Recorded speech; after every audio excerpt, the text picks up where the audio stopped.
Hey, what's going on, everyone? Welcome back to my channel. I am Miss Sabrina Soul, and you guys know what we are here for tonight. Tonight is a new night. We are here. It's Monday night. You guys know. I'm gonna put you on mute, Stacey. So you guys know we usually go live on Tuesdays, but it's a new day. We're changing the panels to Monday nights. We're going to do it probably about 8:30, maybe 8:30, depending on my schedule with Sadora's schedule, because she does have taekwondo. So if she goes to class, then it'll be 8:30. If not, it'll be 8 o'clock. But either way, it's going to be Monday nights, period. Thank you so much for joining. I just want to say shout out to Randall. That's my ring light, but we're just gonna leave it. Shout out to Randall. You guys know that he is a Love alum. Shout out to you. Thank you so much for being here. Shout out to my soulmates. I see you in the chat. Shout out to my panelists that are here. Shout out to Miss Katarina from Love Dallas. Okay. From this season, we will be discussing her. I just need you guys to understand that be mindful of the questions that you guys ask her, because it's a lot of questions and she's not being rude, but it's a lot of questions that she can't answer, guys, because in real life, she's still on the show. So she can talk about this episode, what is already shown. But other than that, she can't answer anything future. So don't ask her if she made it to the end. She can't tell you. She can't tell you. Can't do it. She can't do it. And we want her to come back. Okay.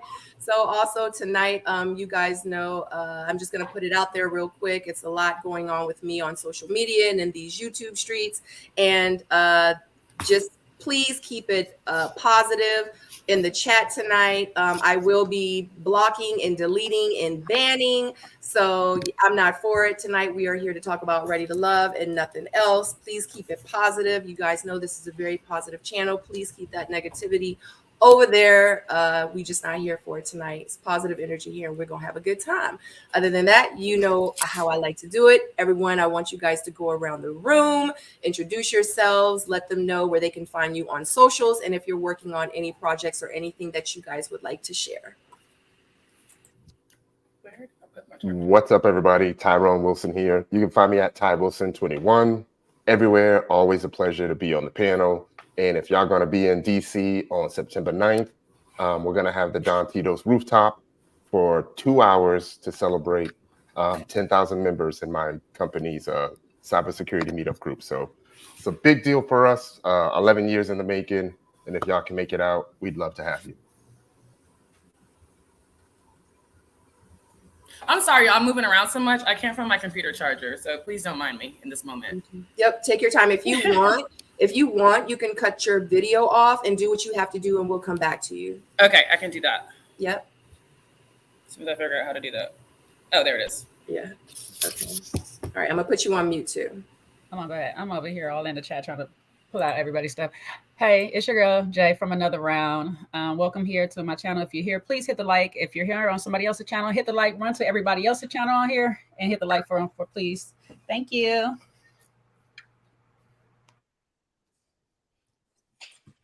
Stacey B, are you ready? Hey, y'all. Y'all know how I am.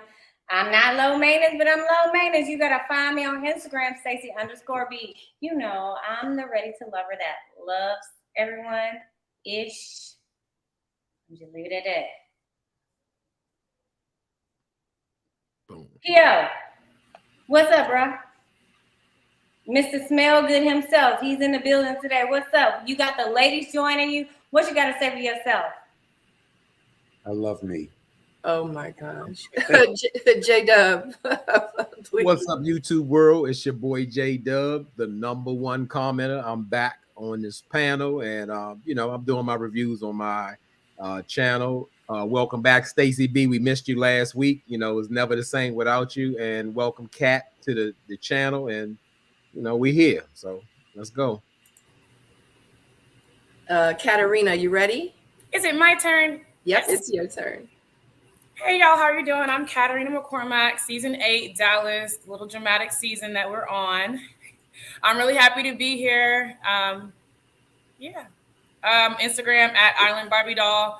Everything, YouTube, everything's going to be at Island Barbie Doll. And I'm excited. Thank you. P.O.? You already know what it is. It's P.O. Number one. Number two, it is true I am on this panel. That is a fact. 3, 100 sightings on IG. Done. And we out. All right, guys. Thank you so much for introducing yourselves. Thank you so much for being here tonight. All right, so it's 271 of you in the chat right now. If you have not clicked that thumbs up, make sure you click the thumbs up. If you're new here, welcome, welcome, welcome. Please keep it respectful in the chat tonight, period and point blank. Before we get started, we're just going to go around the room.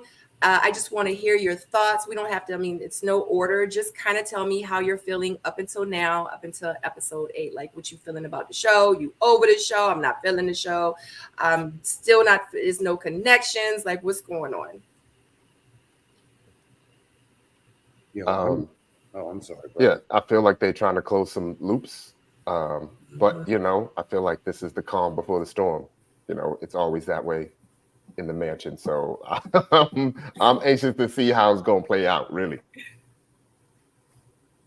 Yeah, I'm like this here. I'm like, will the real connections please step forward? Because I don't know what's going on. I'm confused. It's like, I don't know. It's the world of figure it out. So at this point, I'm hoping that the show, you know, narrows it down and sort of, you know, give me something, because I'm not getting anything as yet. Sheesh. I'm telling you, that was rough. Maybe I'm gonna try to put a little positive spin on it.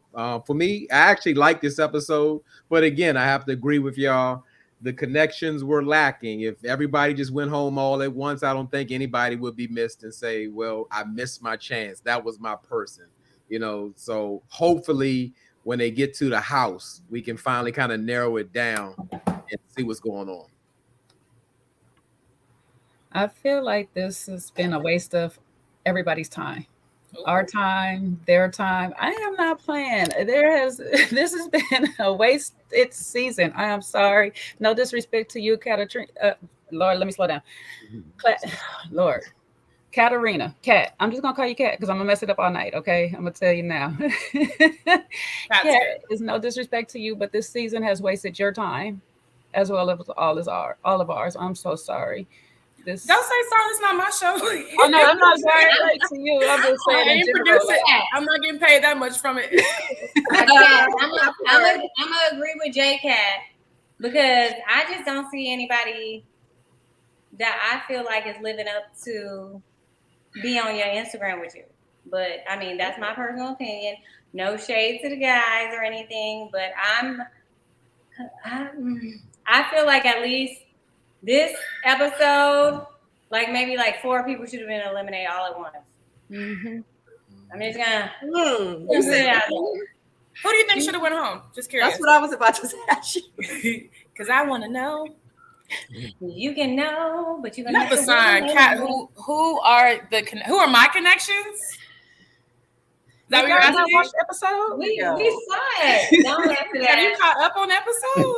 Don't answer that, girl. We ain't answering. We're not answering the obvious. But let me say something about as far as connections, right? I just need you guys to think about like in your everyday real life dating. Are we connecting that fast with people? I feel like people watching the show just want us to fall in love so quickly. And it's like, it doesn't happen like that in real life. You know what I mean? So I feel like the expectations are like really high. You guys want us to meet, fall in love, and live happily ever after. And that's not how dating works. I will say with, you know, production does its thing. If they do their little thing for editing, at the end of the day, it's a reality show, baby. It's TV. It's entertainment. Honestly, a lot of connections are being made post-filming. Now we get to know each other. We're not being filmed.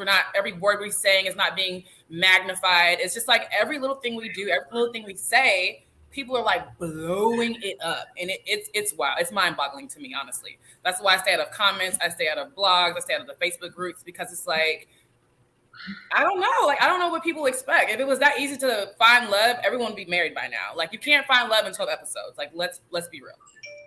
Let's be real. I agree, Kat. I think what we're getting at is like we barely know who likes who, right? We've seen maybe one kiss and a half, and then that person got voted off.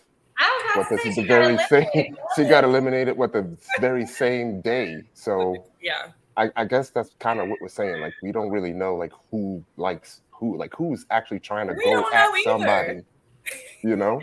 I'm gonna tell you exactly what I'm saying. This is just like real life dating. It's a waste of time. Like, yeah, I'm sorry. Like, I get that. it's a waste. Like, it's really.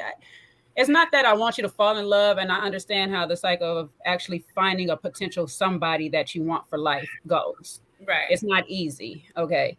But what I'm saying is, I don't even get sparks from anybody that says that we can even start a friendship. That's what's really crazy. Like, I know you guys have friendships, Okay. but it's not even giving me that right now. It's just everybody is on here with no intentions, and that's what's bothering me. It for me, and it's like if y'all are all serious, I should feel some intentions from a lot more of you guys. I'm not saying all of you, but there's about a handful of you guys. I actually feel like you are trying to be intentional and open to the process, regardless if your person is there or not. But other people is just there for play. I hear what you're saying in that, but I like to always bring it back to real life because I approach the situation as real life dating. I honestly didn't find out about like all the behind the scenes stuff until later, being the wild card. I just kind of jumped in and wanted to start getting to know the guys. So I will say it's like if you hop, I'm not even say the show, in real life, you go into a bar, right?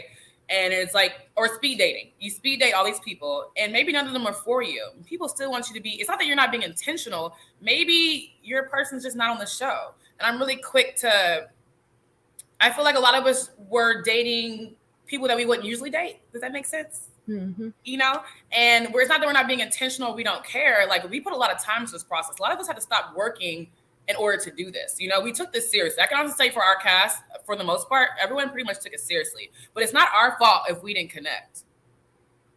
I respect that. Sorry, I can't fake it. Like it's not my fault if I didn't connect. Not saying I didn't connect with anybody, but I don't know. I just feel like people really want a lot from us, and it's just like we're just going with the process. We're going with the journey. We're trying to date people we might not usually date and just see what happens.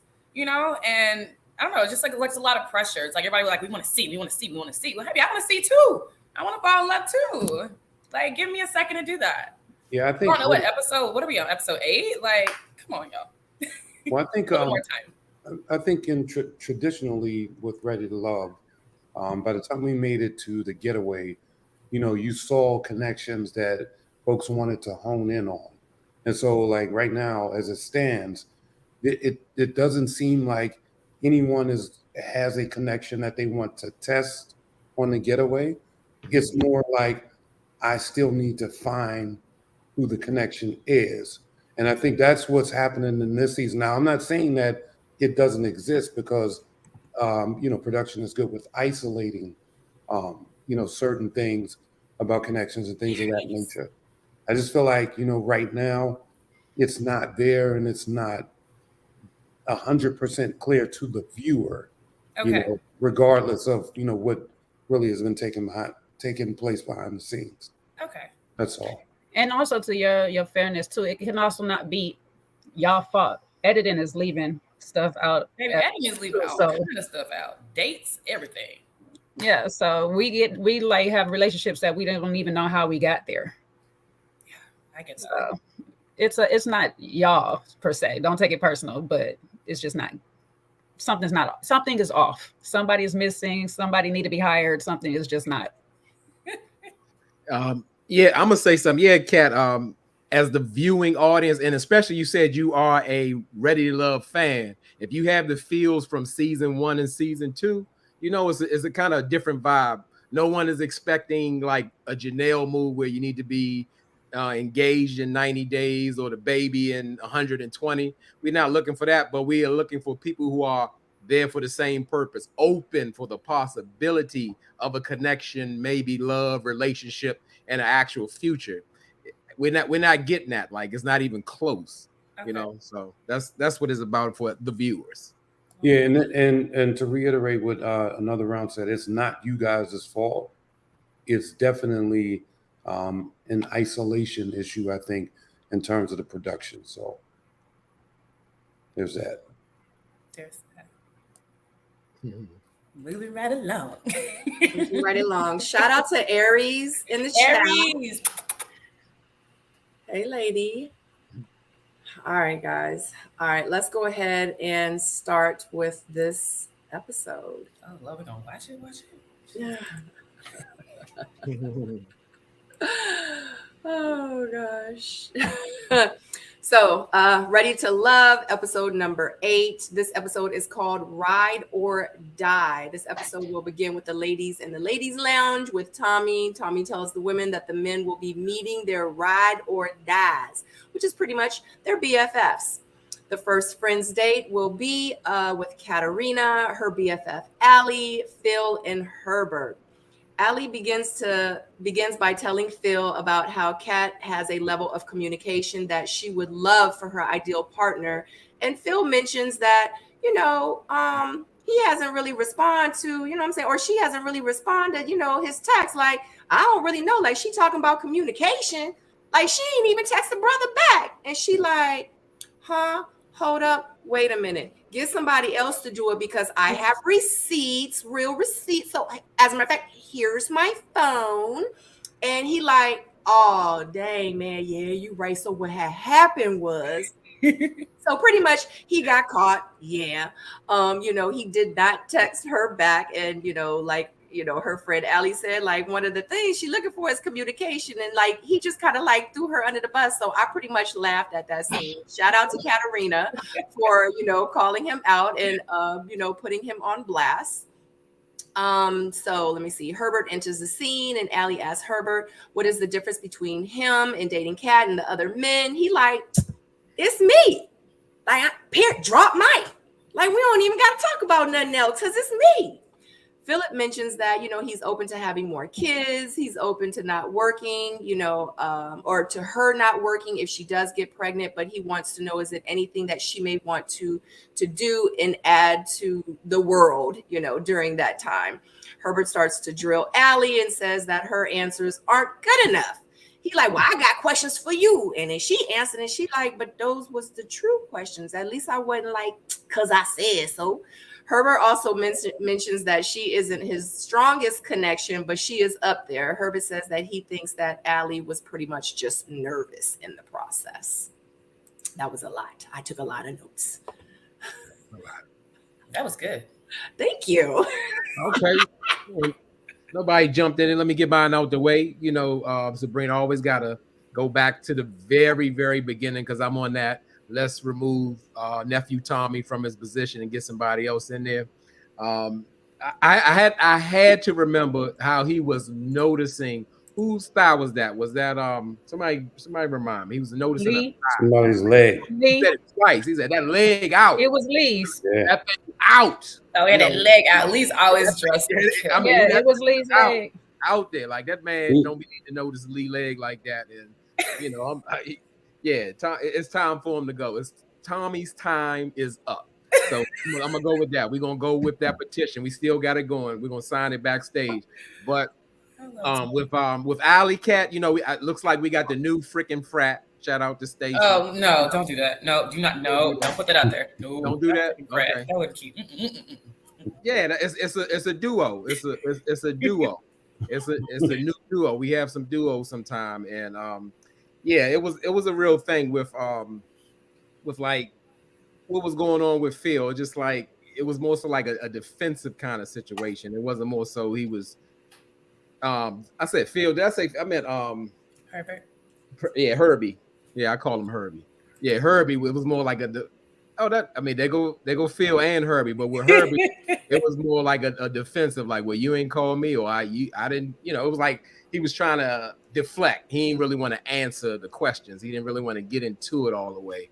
But like I said, I just didn't see nothing there on either side. Like Phil got out there the best way he could. He got what he said. He got a little league or whatever he got to go to he got to cut his day short. I didn't really see much there, so I'm gonna let y'all have it.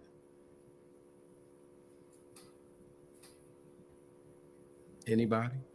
Well, Well, first off, let me double up on what you said and Tommy looking at that girl's leg like it was a leg of lamb. Oh. So that part. Yeah, we got, you can't be complimenting the women like that. Like, nice leg. I mean, Lee works out. Her body is banging. It's hard to not see it, in honesty. Yeah, but come on, man. Like, you got This ain't his first time. He got Cynthia. He get almost everybody. Twice though. Like Yeah. in this, he 3 doubled. times. Yeah. He was like, man, I'm gonna put some sauce on that leg. Listen, Tommy likes what he likes. Yeah, I mean, I could see that because he's what? Tommy's like what, 5'4", 5'3"? I think it's like 5'11". Tommy? Yeah, he's not short. He's not short. That man is not 5'3". No, he's not short at all. When I stand next to Tommy and I, we're looking eye to eye. So. Yeah, he's tall. He's pretty tall. Yeah. No, I mean, I don't know because when we used to be in the lounge, he used to sit on pillows. So I was like, y'all got to remember, P.O. like 6'8". You know what, P.O.? P.O. like 6'8", so y'all got to remember that, okay? All right. Anyway, back to the real world. Yeah, I don't think that. I didn't think that Herb was. I didn't think he was all the way in. You know what I mean? It looked like he was giving checked out answers. That makes 2 of us.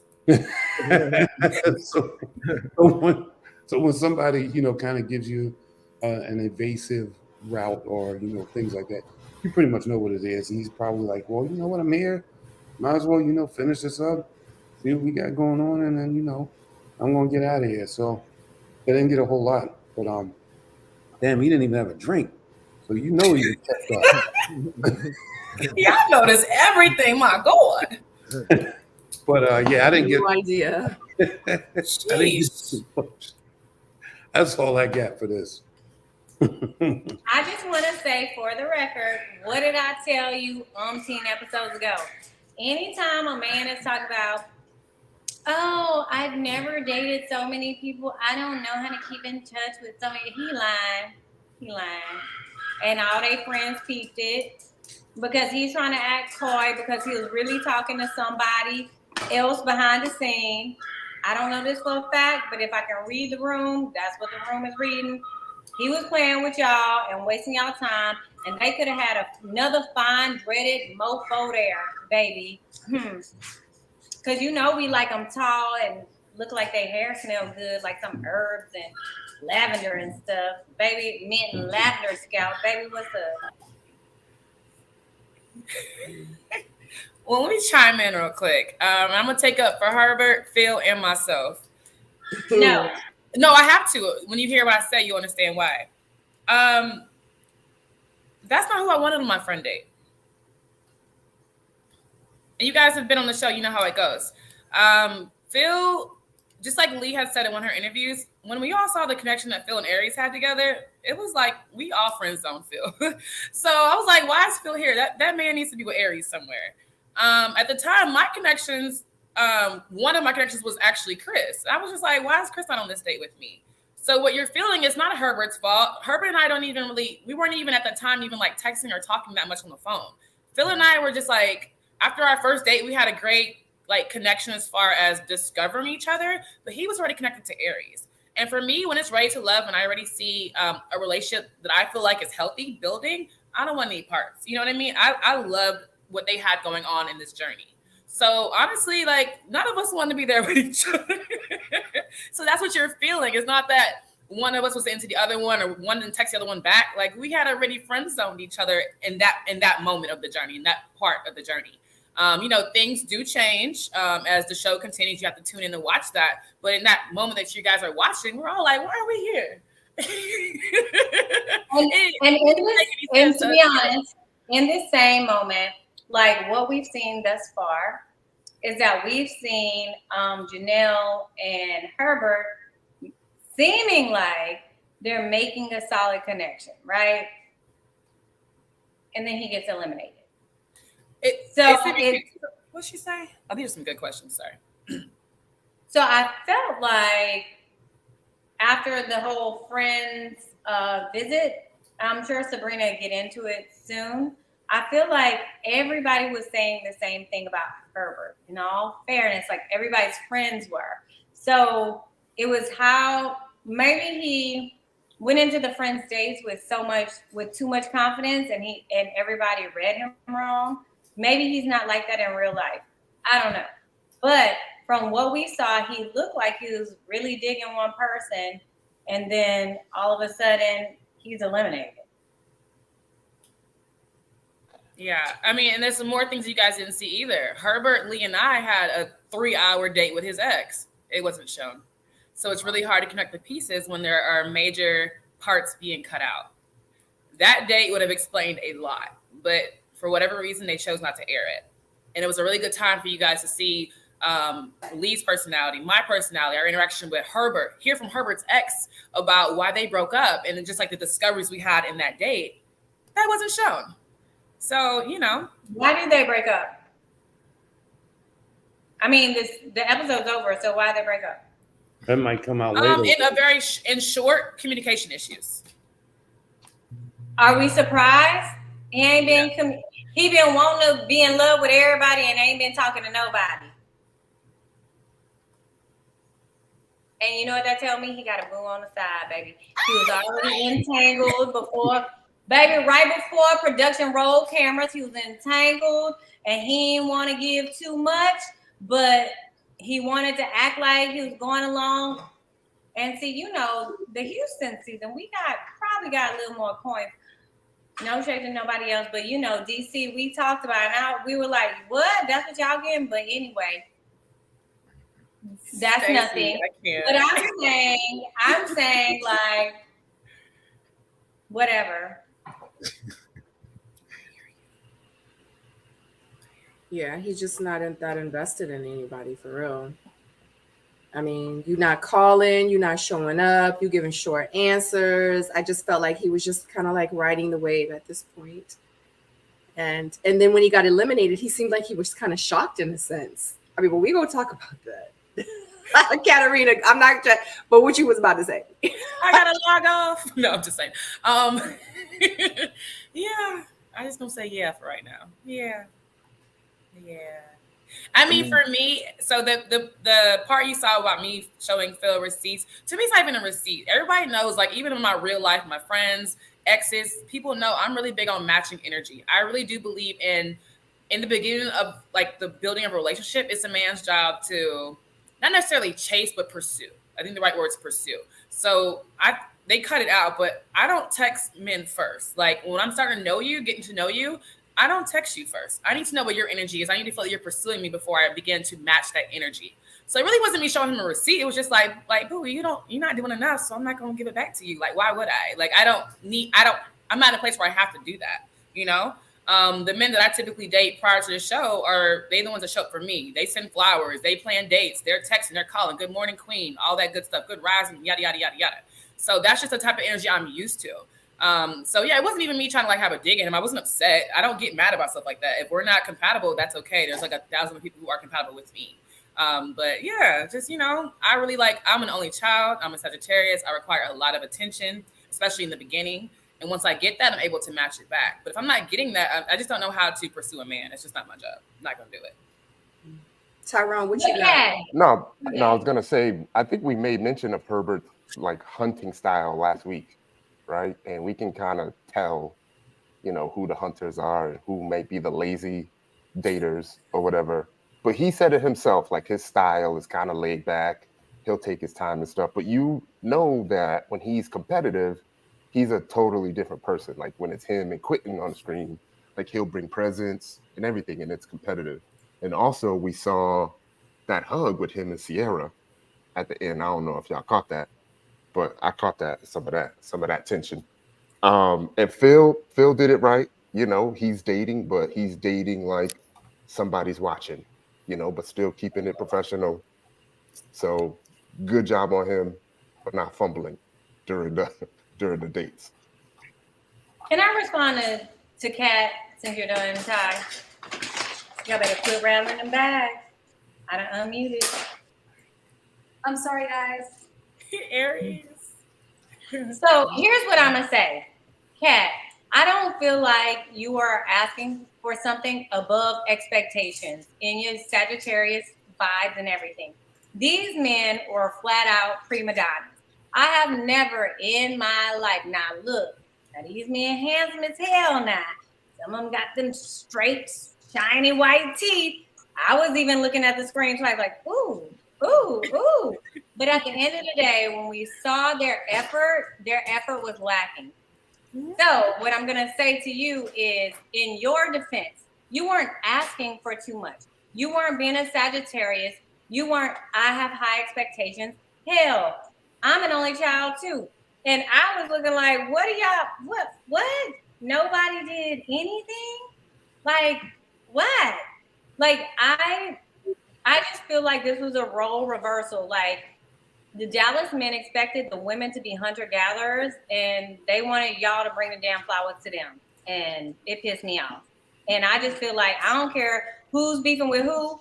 I think whoever y'all think is the lesser of the women still deserve better than the best of the men here, from what we can see.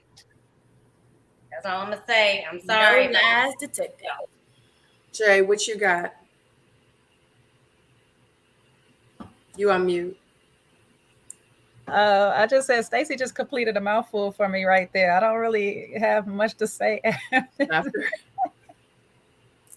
But this, I mean, honestly, this is a little snippet of dating. Honestly, you know, it's a lot of people that's actually asking that. Are like the Dallas men really like that? Like how Herbert is showing up? Like, are they like that? Like in real life? So it depends on what type of Dallas men you were dating. So I have dated, how do I say this? It depends on who you're dating. So for me, I'm African and I'm Haitian, right? I'm also raised pretty American as well. So I have a lot of experience with dating Americans, Nigerians, Caribbean men. It's really just different. I will say, gotta watch my words. I will say this is not typical of what Dallas men do. The men that I date, I don't have this issue. I've never had this issue. This is not showcasing how dating in Dallas is. Honestly, I enjoy dating in Dallas. I mean, I'm still single, but you know, I haven't had a big issue with dating out here. Guys are they know how to pursue depending on what culture. They know how to pursue you. They know how to set up dates. They know how to show up. They know how to communicate. You know, we just didn't have a lot of that on this show. That's all I got. Shout out to you for being a Sagittarius. All right. Yes, it's the best sign. I love it. No doubt about it. I love that life. Moon, rising, sunset, whatever they say, all of it. I'm Sagittarius in every category of life. Exactly. What is it? Half horse, half man. You already know I'm an animal. Oh, wow. Wow. You know, I'm gonna let you have your moment, P.O., because as a Leo, I'm full beast. So I don't never have to go there. But you know, so you can have it. Well, I'm glad Kat has corrected some of our impressions of Dallas men based on this season of Rated Love. I hope season 2 can show us something different, because I was like, you know what? I can't drive them 3 hours up there for this right here. This right here, I can't come up there for this. I ain't about to do this. I ain't gonna give me 3 hours on the road to Dallas for this. Are you in Houston? Yes, hunty. Oh, I heard y'all have some men's out there. Baby, let me go on mute before I get myself in trouble.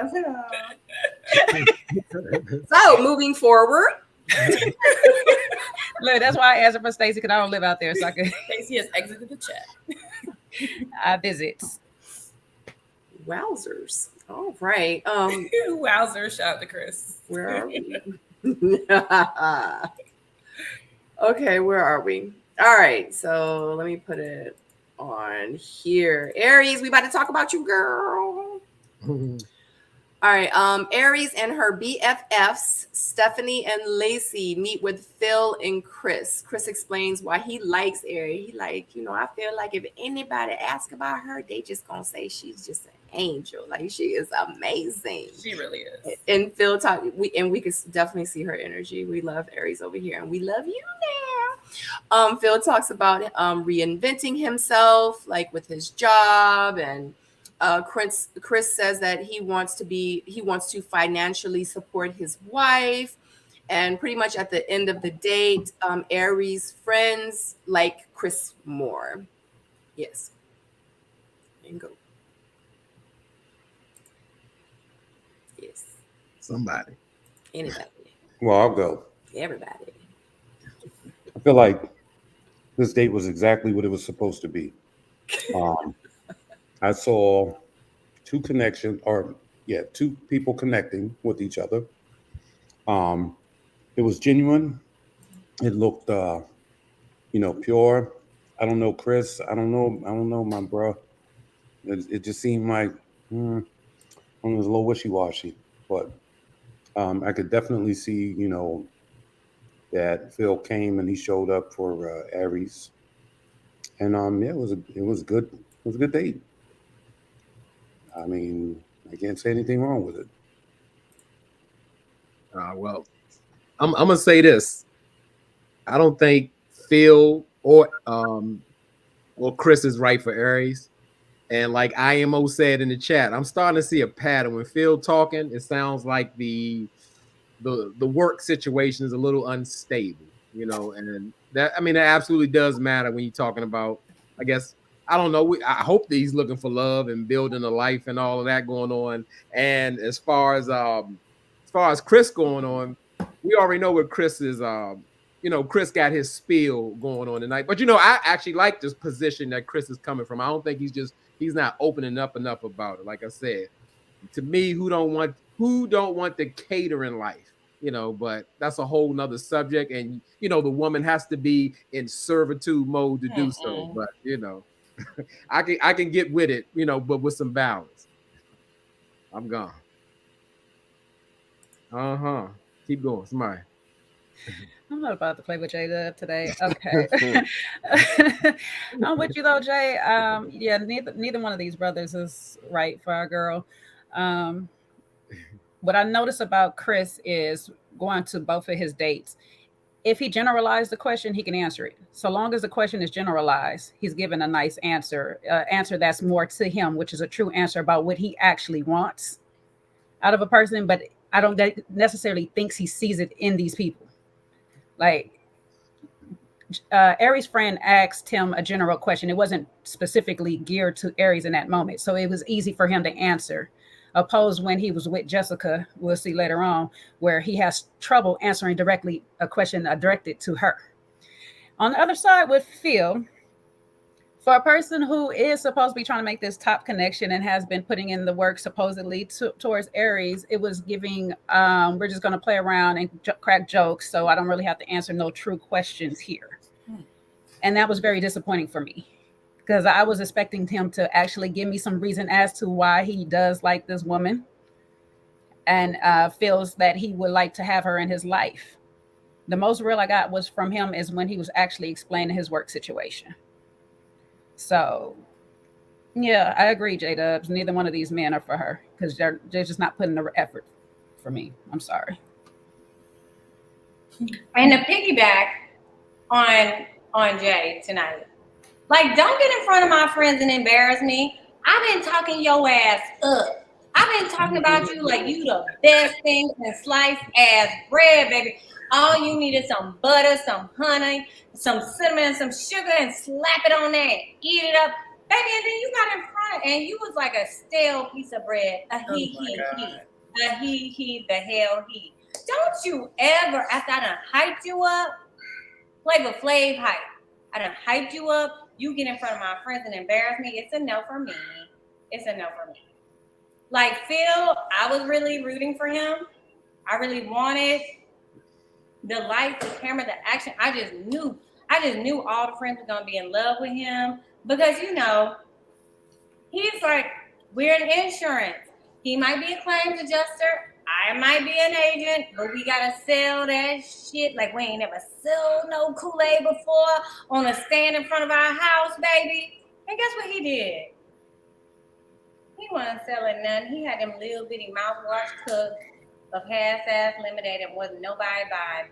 How you gonna do that in front of my friends after I done talked your ass up? I'm so disappointed. I gotta leave the screen. This is utterly disappointing. Wow. It's Virgo Wow. season, y'all. I'll go. I guess I'll start with Chris.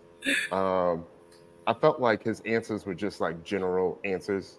I said weeks ago when it comes to him and Aries, like I wonder if he really likes her like in a lustful type of way because we don't really see any of that from him. Like we just see that he likes someone and he enjoys being around a person, but never really talks about a future with that person. Um, also, he always talks about what he needs, right? And not what he sees in the other person that he likes. Phil, I don't know, for some reason he seems a little bit intimidated, by Aries' presence sometimes. I said it weeks ago, hey, let's just get to the point where we see Aries at the bridge and we be done with it. But that's what I think. I think Phil was probably just in a secure place at the time during this date. So it probably felt like he didn't really have to go all out. You know what I mean? And you can kind of tell by Aries' response to what the friends were saying about Chris. Aries was hoping that the friends would lean towards Phil, and you could see that reaction in her face. So when she says she has some thinking to do, then that's probably right. Because your friends are your friends for a reason. They know what you want and they know what you need. And, even her friends are classy. So it's exactly what I expected out of that date.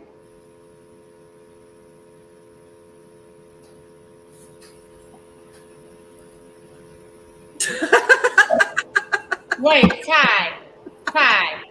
For the people What? in the back. Yeah. Now you know, Ty, man, you've been bumping heads the last several weeks.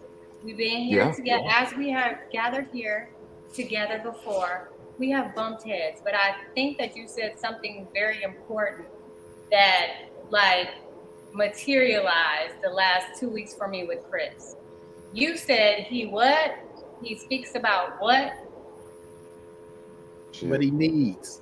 What Yeah, he needs he and always not talks about what what he he can needs. give.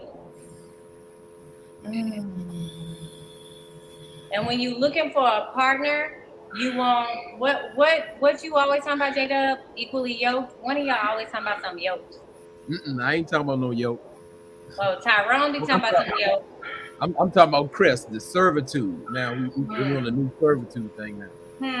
Well, if we wanted to be in a Handmaid's Tale, we would marry Chris. God dang. Yeah. Wait. Y'all not gonna get on Chris like that. Let's hold on. No, we do have to, because what he is saying is on BS. He might be a good friend and he handsome and he looks nice and he everything, but his commentary, what he's been saying is what he expects out of everybody else and not what he can give to somebody. So it's hard for us to watch it and be like, oh, I want to give my all to him, and what he gonna pour back in me? He ain't watering me. I'm gonna have to go get one of them little red little flowers to water me, because he ain't put no water on my little petals. Hold on now, Stacey. So again, editing. Chris is probably one of the most genuine, loving, caring male on this cast. And I feel like the way when I decipher how episodes are and how they casted us, I feel like everyone, they had a part for them to play. And I feel like when it came to Chris, they wanted to play up on that Nigerian servitude. That was his story that they wanted to push. I don't get any of those vibes from Chris. As a matter of fact, they've cut so much things that Chris has said as far as how he likes to take care of his woman, how he's a romantic, he loves dating, he loves taking care of his family. Like, he is so, y'all have no idea. That's why Jessica wanted to work so bad. Exactly. They showed Chris is coming to America. And exactly. But it's just not. Okay. Even the whole servitude thing is like highly edited. That's not even how he acts around women at all. So that's editing 1,000%. I appreciate you clarifying that for him on his behalf. and he should have brought his little butt over here to Sabrina's channel and said it for himself, but we're gonna accept it from you. However, okay, let me follow up with that. His doggone ex or whatever she was got up on this national ass TV talking about, well, you gonna give him everything and he ain't gonna give you nothing. I mean, how long did they date though? That might not. I don't know. They didn't tell us that. Exactly. That's what I'm trying to tell y'all. Editing is a thing. Like we all change. Like we change so much as we're growing. That might have been 18-year-old Chris. That might not be 40-year-old Chris. But that's not the Chris that that's not the Chris that we all know. And you can ask the ladies who like him. You can ask any of us. That's not that's edited highly. Well, maybe I hate that narrative for him because it's so nice. Maybe she just got up on here and then had a flashback, and she was sitting across from him, and then he's in $300 more cologne sitting across from her. His line is real lined up, his taper's real tapered up, and then all of a sudden she wanted him again, and then she's tried to like cast aspersion. Maybe that's what it was. Maybe that's possible. It's possible because that's not the Chris that we are. Well, I'll tell you, in my defense, I've been defending his little ass this entire time. So when he got up on here this episode, he made my nerves bad, and he needs to win my heart again. Because I've been talking about, I've been there having his whole back, and he just played. Oh Jesus. Yeah. Well then, so just to let you guys know, in the chat is 541 of you. Make sure you click that thumbs up if you have not already. And also to stop asking Kat questions you know she can't answer. Okay? So Katarina, if you see any questions in the chat that just be like, Sabrina, I want to answer this question. Definitely just let me know, okay? Okay. All right. Okay. All right, guys. Are we still... Stacy. What I do? I ain't do nothing. Your comments.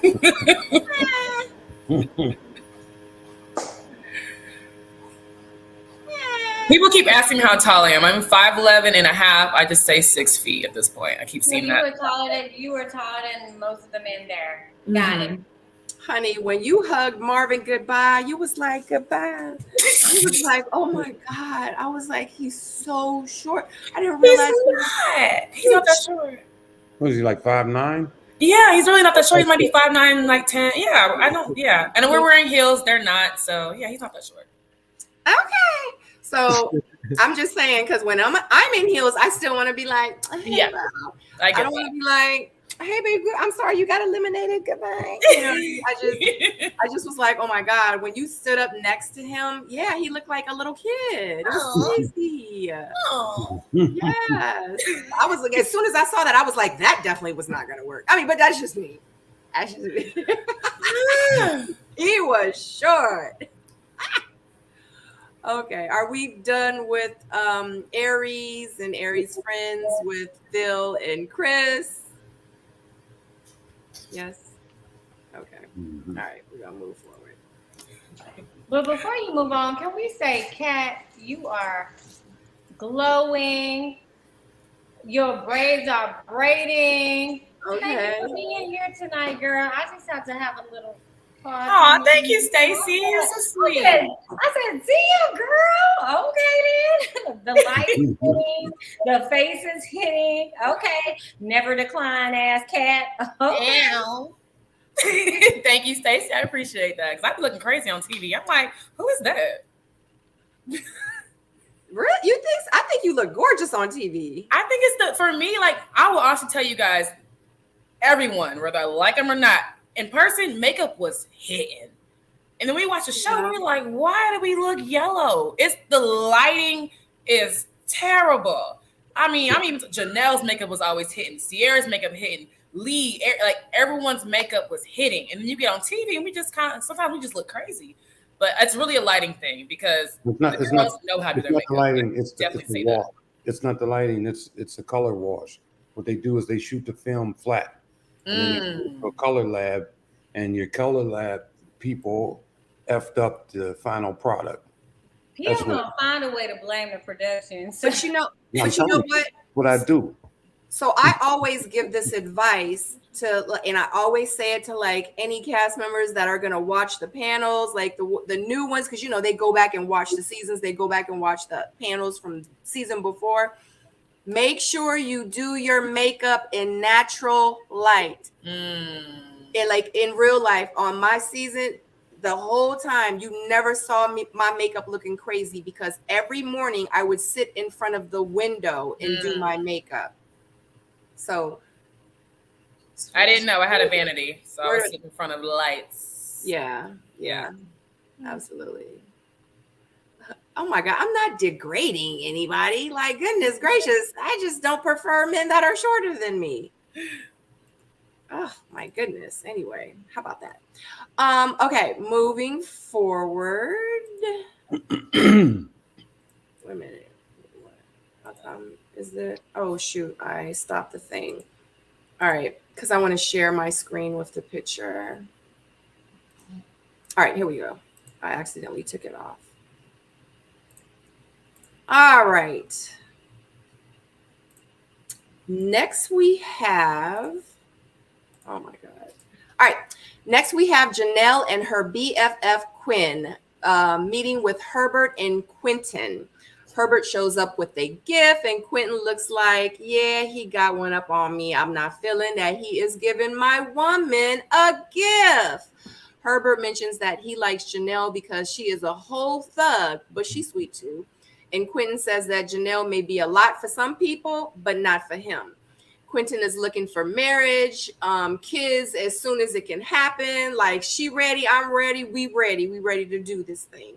Herbert says that his timeline pretty much differs from Janelle's, and she wants to be engaged by the end of the year. Herbert pretty much, you know, and then Quinn was like, what kind of woman you want? He was like, I need a woman that has patience. That's his ideal woman.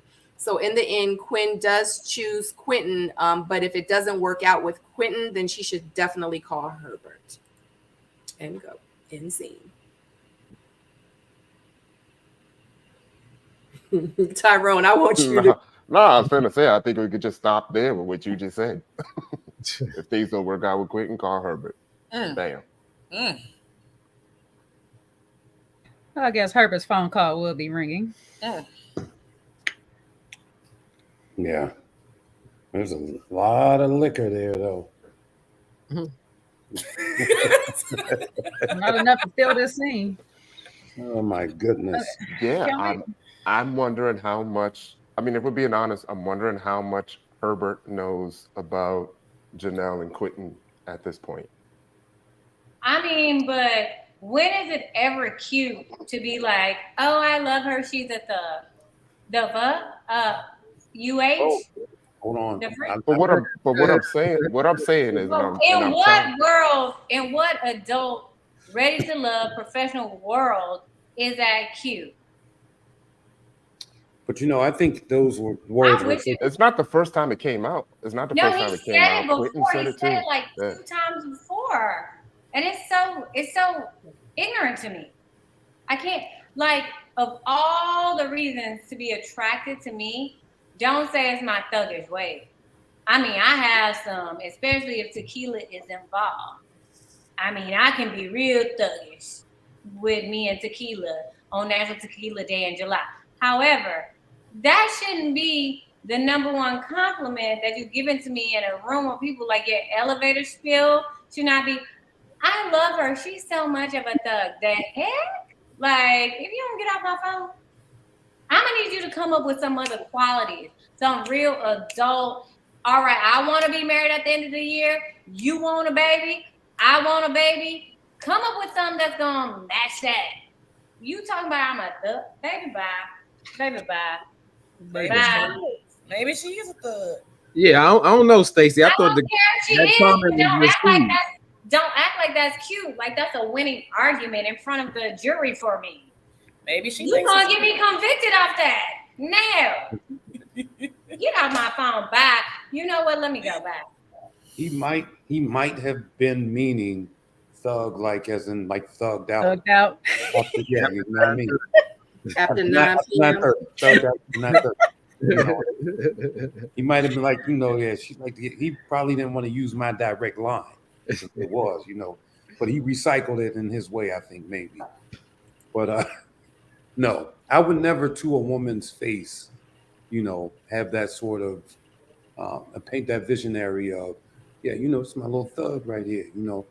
This is the girl I send in the room, whenever I need stuff to get handled. You know what I mean? I just gotta make it Love, turn up. Woo, woo. We got each other's tattoos. Woo, woo. Turn up. Turn up. Right. Somebody got to tell the waiter they forgot cheese on my cheeseburger. Right. And it ain't gonna be me. Yeah, Skin seed. yeah. As a man, though, at the end of the day, I feel like you should be able to offer a little bit more of a colorful compliment over, just calling her a straight thug. That's like, calling her the NI double, whatever. The rest. What compliment? Let me ask you this, because what we've heard from all the ladies and their feedback to him, what real compliment can he give to her other than whatever the compliment, whatever is it? Let me finish. When wait, he you ain't got calling something and in talking to mind. nobody. He ain't calling and talking to nobody. So what other compliment can he give if he don't forgot everybody's phone number and he ain't talking to nobody? Because I ain't used to dating this many people, but you used to dealing with this many people. I mean, so he the best compliment you can give me in front of my friends and national MFM TV is to call me a GD thug. Baby, let me go water my plants because it's some bull. She said water. I feel like he could have complimented her in the way that whatever attraction looks like to him. You know what I mean? There is a way to compliment a woman's whatever, right? And when you talking like she's one of the homies, like, yeah, come here, little, you know what I mean? This is my thug right here. You can't do that to a woman. Any other way will do. So, I mean, he could have just said she has a very nice smile. It's attractive. Her teeth are all 30, whatever. Teeth of hers.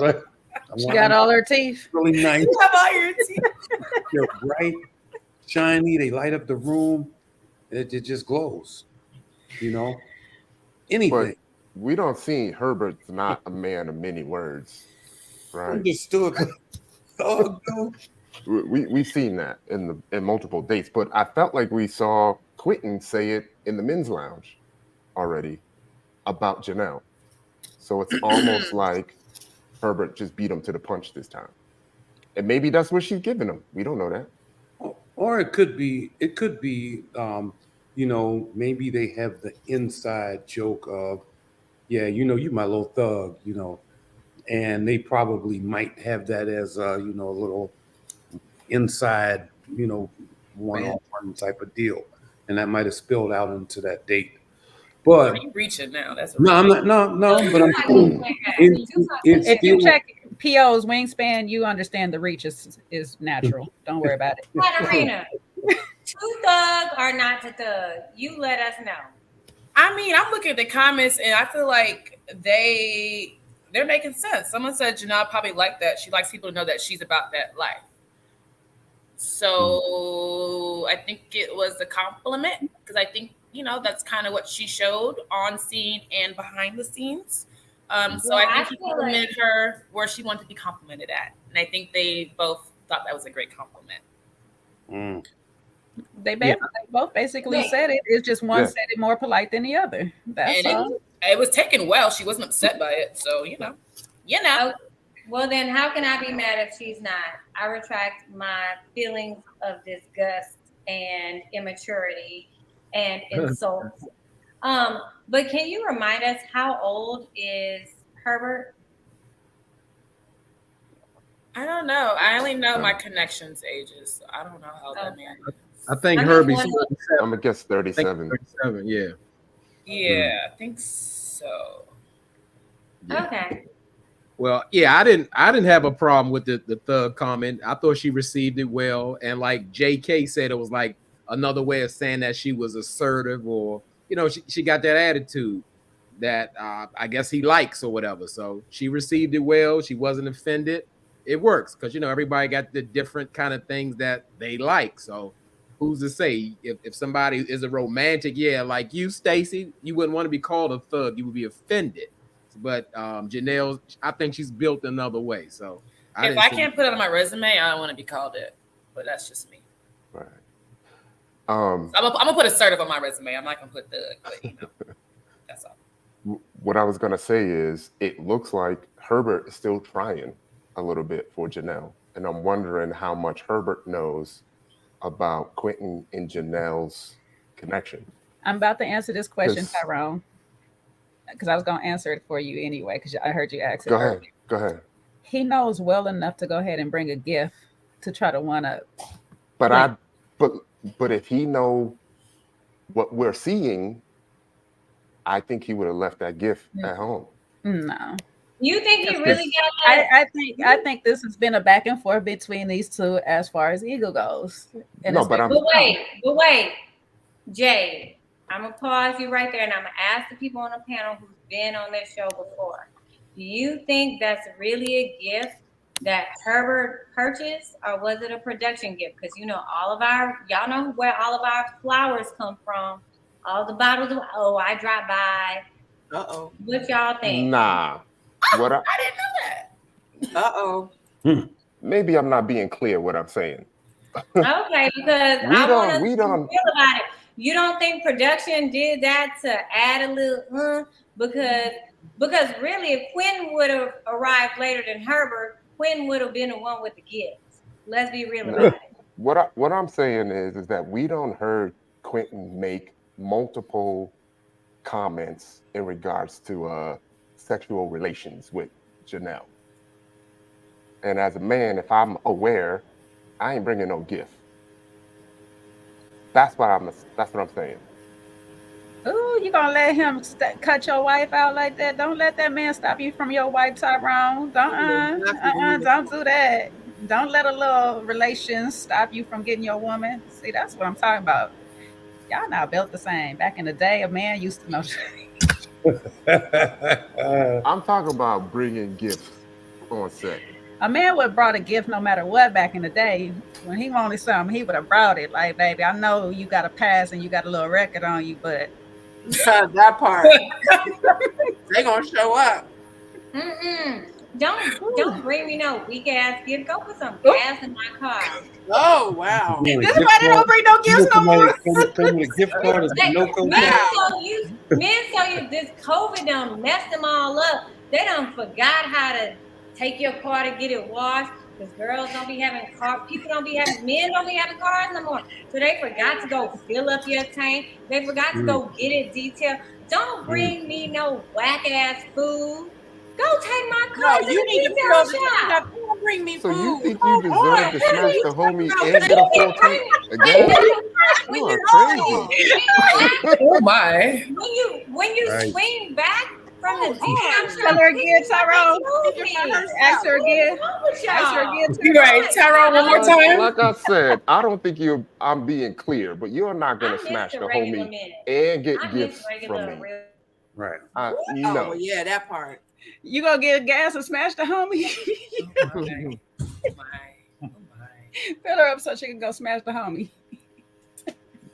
You better go tell that dude to fill it up. That's what you say, Ty. Right. It'll stress Ty. What if a man came on a first date with you and said, you know what, baby, I appreciate you so much. I just want to give you this local card. It's got $35 on it. Now, I know that might not get you all the way there, but I'll pay for this distance. Would you be okay with that? Yeah, because $35 is the price of a tank of gas. So you keeping me from filling up this week. Thank you, sir. Because this dude's out here not doing nothing. Sir, you care about me eating. See, the things people care about. You care about me eating. You care about me getting to work and picking up my kids. You care about my lights being on. It's hot as hell. I need to put my air on 65. Take care of Reliant for me. Do some real stuff. Don't send me no damn candle. No weak ass bear. Some bear. What is that a hint? It's a hint about you a Build-A-Bear. You trying to get me to talk about you? No, sir. Oh, my God. My children get stuffed animals. Don't give me one. Give me something real because I'm a whole grown woman. Bye. Wow. To be clear, I'm not saying they smashed. I'm saying Quentin made references to it. To be clear. Sure. I couldn't hit the unmute button quick enough. He sure did. Period, Ty. Say it again. What happened? Somebody Because that's I'm just mad. gonna let y'all know right now. You know what I'm saying? Because we smashed it. She's like, oh really? Huh. Yeah. Wait, what was the hint, Ty? He's Mama's spoken for. hint again? He's spoken for. I don't know. Was you hearing me this whole time, Stacy? Yes, but I need you to repeat it for the people in the back of the congregation, the ones that didn't pay their tithes yet. I was saying Quentin made reference to him and Janelle smashing already. Oh, I missed So that. I said if We sure Herbert did. knows Well, I that, need the reference. I wanted the reference. it was in multiple episodes. Yeah, It's been multiple Can you, episodes. So I was give me saying one out of? Can you give me one out of multiple? Sabrina just said one. I ain't yet Sabrina because I was stuck on what you said. There was something about them having sex already, and Janelle was like, "Oh, really?" But he's been very confident about speaking about sex. So what I was saying is, if Herbert is already aware of that, then he ain't bringing no gifts. And you were saying, yeah, he should bring gifts. He need to fill up my car, buy me food, and all this stuff. And I'm like, hell no, I ain't doing that. I wasn't referring just to Herbert. I was referring to Quentin. That little ass gift. Right. If you gonna, let me tell you something. If you gonna come in the bakery and snatch my cookies, That's why I was saying my light bill better be paid for at least 2 to 3 months in the Houston heat, in the Houston summertime, baby. Until I can open up the window and let the cool air in. If you want to come here and get these Duncan Hines Pillsbury's, chips, all these cookies, baby, guess what? Let me tell you something. I better not have to pay for nothing at all. I can open them windows for the 2 weeks in our winter. Oh my God. Stacey, let me even this playing field with Tyrone real quick. Okay, so it's not okay for her to smash somebody and still get a gift from another potential. However, it's okay for y'all slang y'all thing, but expect a cooked meal. Oh. What are you talking about? Uh-huh. What are you talking I'm about? just trying to figure it out because you're not gonna bring somebody a gift because she smashes somebody else, but you gonna smash and want a cooked meal from her. I have no idea what you're talking about. I mean, she brings up a good. What I miss? I'm just talking in general, like I'm not saying specific to you, but I'm just saying Real that's the logic I'm getting out of Is it. he Is that expecting a meal? if she's smashing somebody else, she shouldn't get a gift from any of her other potentials. However, if he is out here doing his thing, yet he gonna come to her and ask for a cooked meal, and she's supposed to give it to him. Are you saying that he's smashing He's other smashing people? around, he messing around, he doing whatever out there in the field, and they want to come home and still smash her and ask for a cooked meal, but she can't get a gift From the other dude. Hey, I can't speak to that. You know, y'all, we gonna do what y'all let us do. Good answer, Ty. Okay, well, we gonna let y'all do what y'all do, and you bring that gift or not, you know what I'm saying? Somebody will. I feel like this here. If I bring you a gift, you belong to me until that gift is broken. What? Or something else. What kind of gifts do you bring? Are you bringing Birkin? Y'all so messy. That is back. Perfect picture, Sabrina. Yes.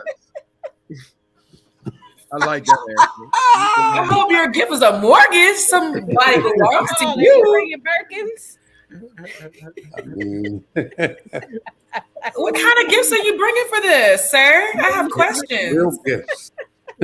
Mortgages? Trust funds? Not quitting breaking the fourth wall with this picture too. It's so hilarious. Oh, that's funny. It is hilarious. Perfect timing. I don't even remember where we at. I am out of order. In real life. I don't know where we at. No. It had to be said. This is good. This is good. Oh my God. Okay. Oh shoot! I just took out the screen. Okay. Let me get the screen back. I'm sorry, guys. I exited out completely. Are we ready to move forward? Oh, the mic been dropped. Yeah, you can move on. Oh my God. And y'all better not say nothing, because y'all know that's my frat brother right there. So y'all better keep y'all little whack comments to yourselves, and we're gonna let them make it on this unbecoming photo. Because some of us, Nobody's we have some caring about no cues. This was the best photo of the whole episode. This was funny. Don't y'all like how he works out his shoulders without making himself look like a Ninja Turtle? Because like one of the most unattractive things in men is like when they do too much of this and like all of this come down and they look like Leonardo or Donatello. So at least he just has like a little hump. Stacey, I'm about to send you a picture of one of your frat brothers too, just because you said that.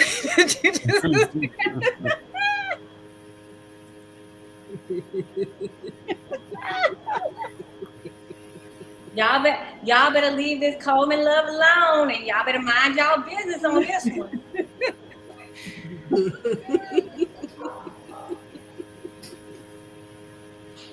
All right, so are we moving forward? Mm-hmm. Only way to go, because if we go backward, we on some thug time. So let's get past that, baby. I can't. Okay, moving forward. Lee and her BFF, Muffin, meets with Quentin. Muffin does ask Quentin some questions, but she ends with, I like his energy. I like his energy. I like his vibe. I ain't got nothing else. I just like him. I like his muscles too. Mm-hmm. Yeah, she like, I'm sold. Lee feels that she was distracted by Quentin's muscles. She didn't ask the questions that she needed her to ask. Muffin wants to hug him first when he leaves to say goodbye, and Quentin still doesn't feel like he sees a different side of Lee. Well, I got a news publication for Lee. Oh. If you left the show with this man Quentin, he could never bring her around. You better not ever have that woman in the house. You better not be dropping off no hair products, no nothing, because this girl was like, why can't I just change places with you? But she did it in his face. Yeah, that's what. Yeah, you already know that right there. That whole episode is what I call the making of a sneaky link. You said the making. Right. Not a whole movie. Wow. Did you feel like it was like LJ minus we just smashed last month? Nah, this was like beyond your beyond. Like this was enough. Like she couldn't get I didn't even hear her drill the dude at all. She was just like, girl, I'm distracted by that man muscle. I ain't even gonna lie. So yeah, you would have thought she was on a date. Real quick, guys. Katarina, do you have a fan or something on in your background? No, I don't. I turned the air off. I'm actually over here dying. It was me. I got it. Oh, okay, yeah.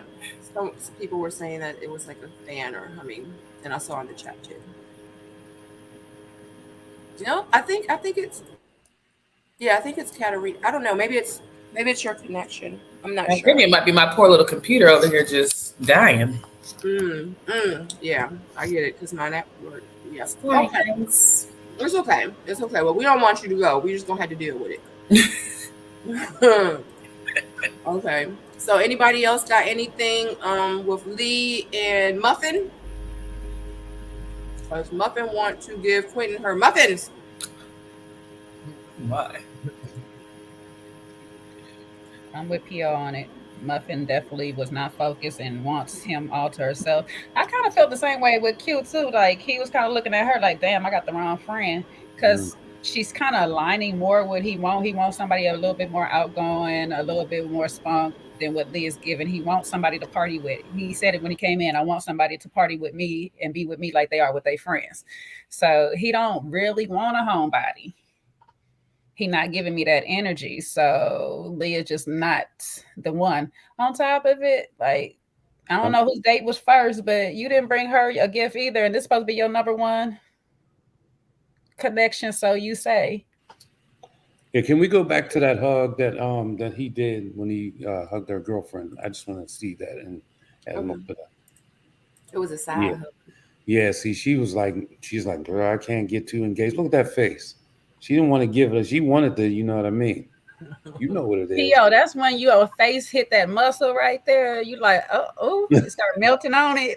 You see that? You see it, but look at that. Look at what her hand is doing. It's that flat hand, really sizing them up, trying to get into the grooves and all that stuff. Yeah, you better thumb watch is that. outlining the other chest muscle and stuff. You see what I'm saying? Like, yeah, no, you can't have this. He know what he's doing. He like, look, I'm gonna keep it professional.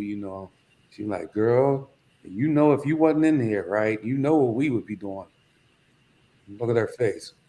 All right, at the exit hug, she got a full body hug. She got all up in there. You couldn't even see her.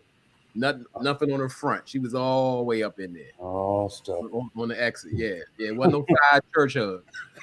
She was up in there. I'm done with that. Anybody got any? Oh, and Katarina, I just want to let you know I muted your mic. So of course, anytime that you want to speak, I'll just put you up.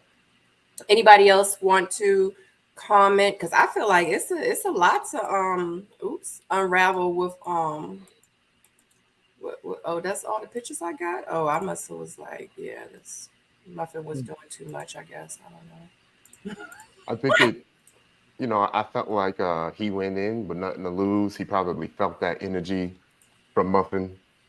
This probably closed the loop with him and Lee, and probably, he was trying to give himself some freedom when going into the mansion.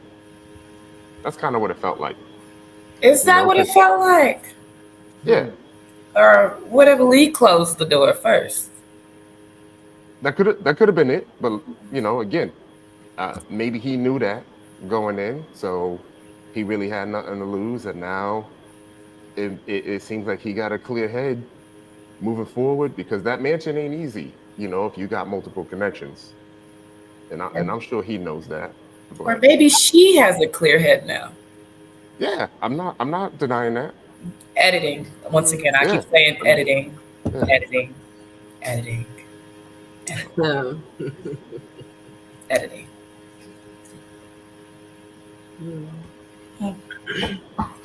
Well, I think Lee should absolutely. I see Aries is sipping again. I think Lee's in the chat. Aries always Lee's in the chat when we need to clear the air. The editing cut, Tyrone. We need answers. It's like whenever something trite's going on, they we need cut answers, the Aries. Lee. Come on, taking a sip. There's Lee. Yeah. So FYI, everybody, the Lee Greer, she's in the chat. So shout out to Lee. Make sure y'all show her much love. Lee, we're talking about her and Muffin and Quentin right now. Thank you so much, Lee, for joining us tonight. Yo, Lee, we need answers, man. What was going on? Like, energy in the room, was it thick? What was going on? I don't know. I need workout plan. The heck with them answers. I don't care. Your man ain't here, so.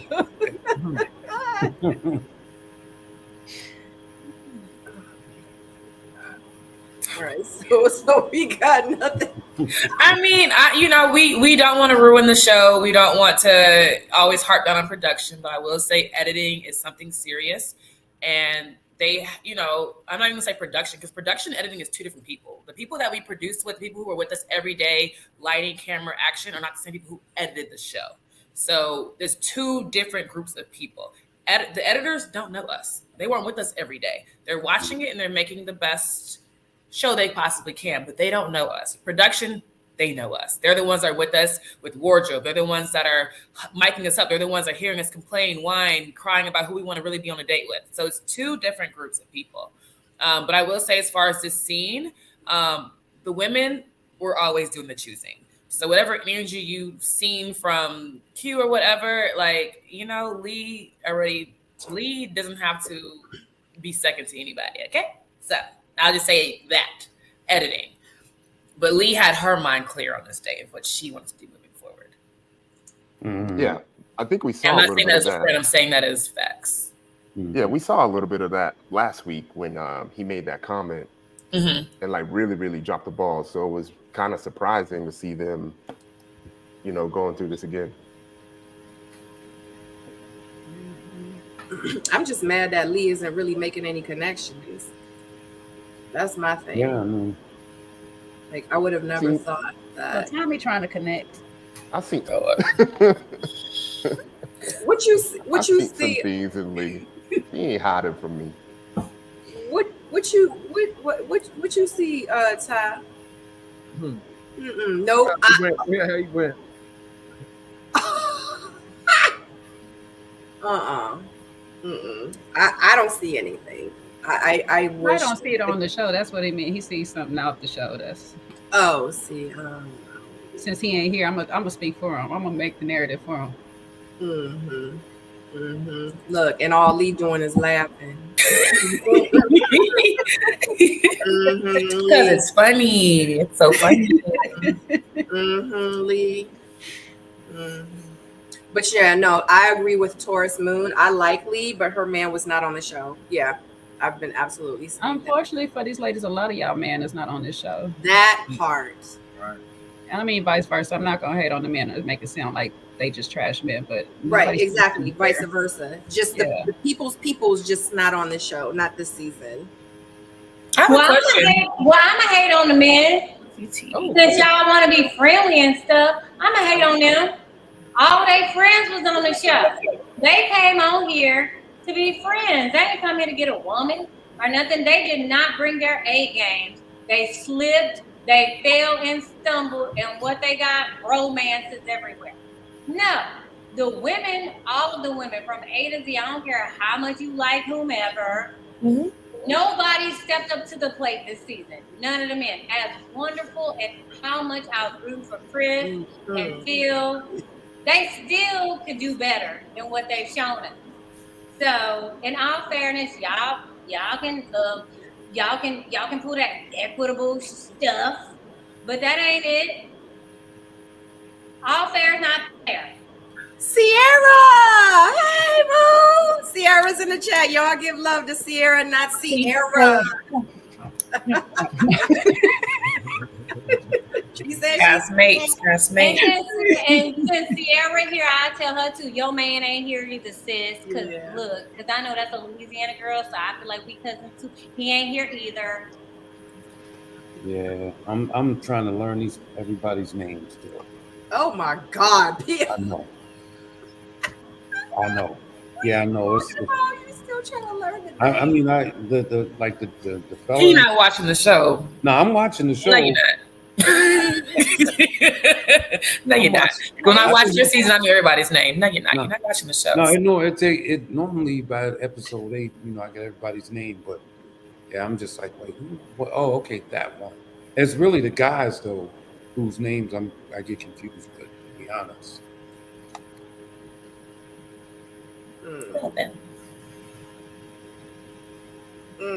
Sierra Nasiera said that it was repeated.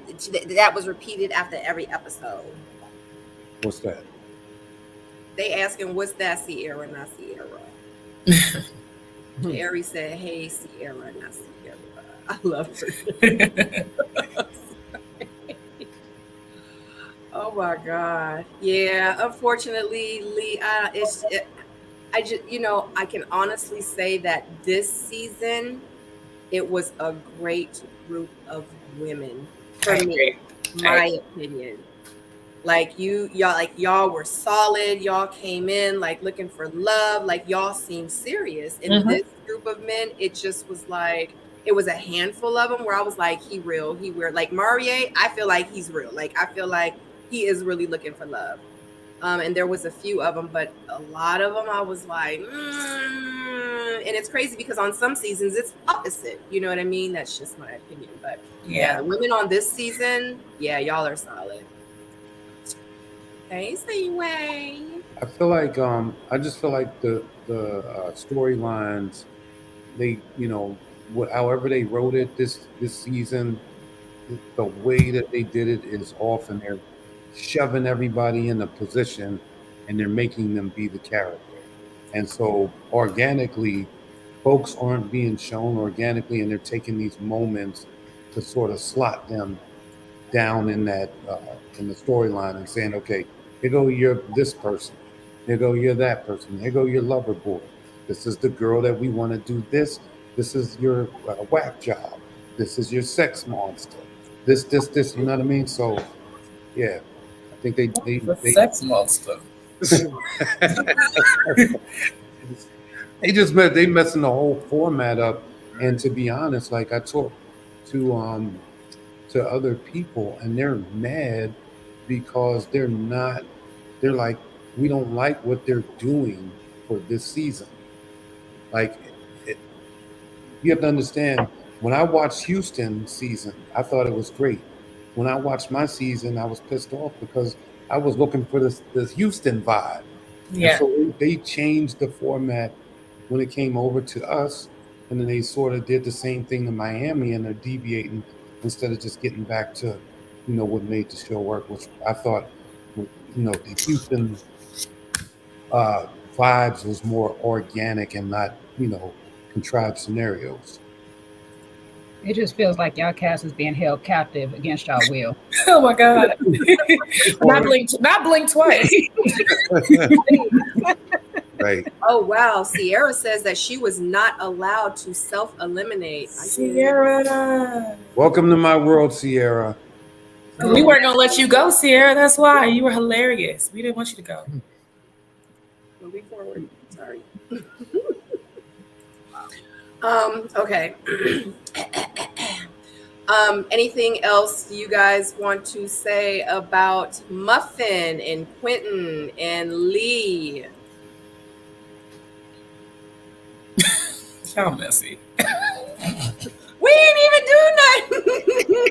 We ain't even say nothing. Okay. I got nothing on that. Nothing on Muffin. Nothing on Muffin. All right. There's actually a song though. Well, no. Sierra came in just in time.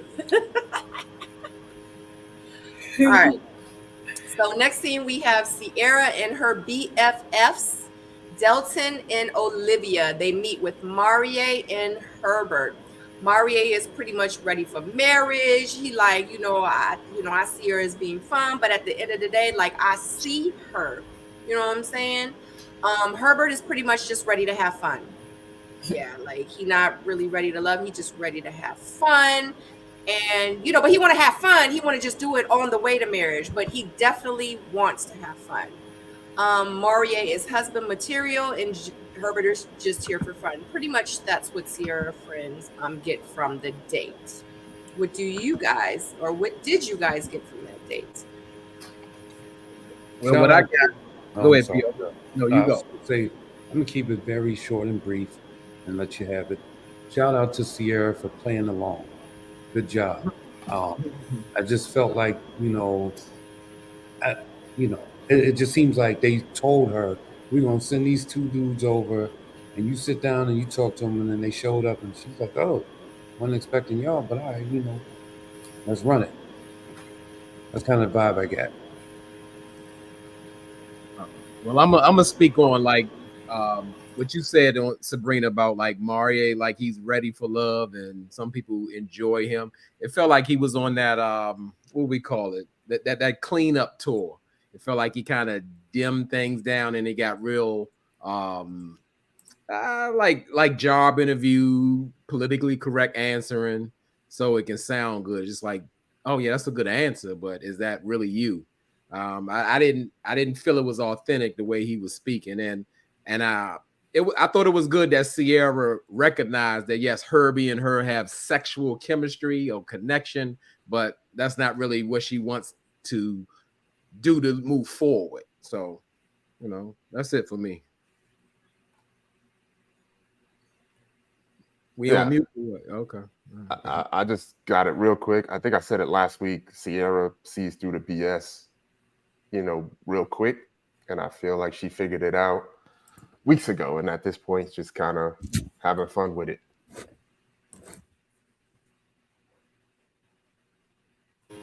Kat, what you got? Oh, I'm sorry. It's hard for me to speak on their connection because, like you guys know, like I'm not on the dates with them. Sierra and I actually never had a group date together. So I really just watching it, I'm just seeing what you guys are seeing. So I really have like no background knowledge on the connections. I will say, just in conversation with Mario, he's always very intentional with his conversations. Herbert might be more surface level. So I definitely see where it could be a toss-up for her because maybe she might be feeling Herbert more physically and probably feeling Mario extremely mentally, possibly physically too. I'm not quite sure. But I see how they're both giving her something different. And depending on what she's looking for in that moment is what she'll gravitate towards. I can definitely say that. But I will say, watching the show back, it's interesting to watch it because the guys, they act so different with all of us. So I'm just like, oh, okay, I see why they get along so well. I didn't really get that side of him. So it's interesting. I'm actually, watching it for the first time with you guys as well. I'm going to say, first of all, thank you, Sierra, for bringing the short hair pixie back because I love it. I absolutely love it. Okay. You are a vibe. And I think that's what I like the most. And I've been saying it since day one that no matter the situation, no matter the day, she's always kept good energy. Mm-hmm. So I can see why they kept you on the show despite your person is not here. As far as like, this is why I keep saying that it's a waste of time because where I feel like Herbert should be resting a lot of his energy in is Sierra because from what they talk about each individually, they line up. And it's like, you're still not giving her anything. Mm-hmm. You don't even bring nothing to this date for her. And that's why I said, I look at that whole gift giving thing as more competition with Q than it is for actually winning somebody over or whatever. Because if that's the case, you should be bringing Sierra something.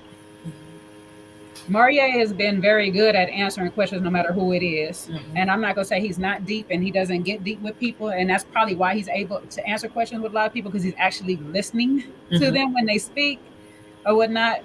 But they don't align to me. Like they don't match up past anything as far as a friendship. So it's just another time of just the show is wasting our time because they're not matching anybody. And the people who are supposedly supposed to match up, they're looking elsewhere.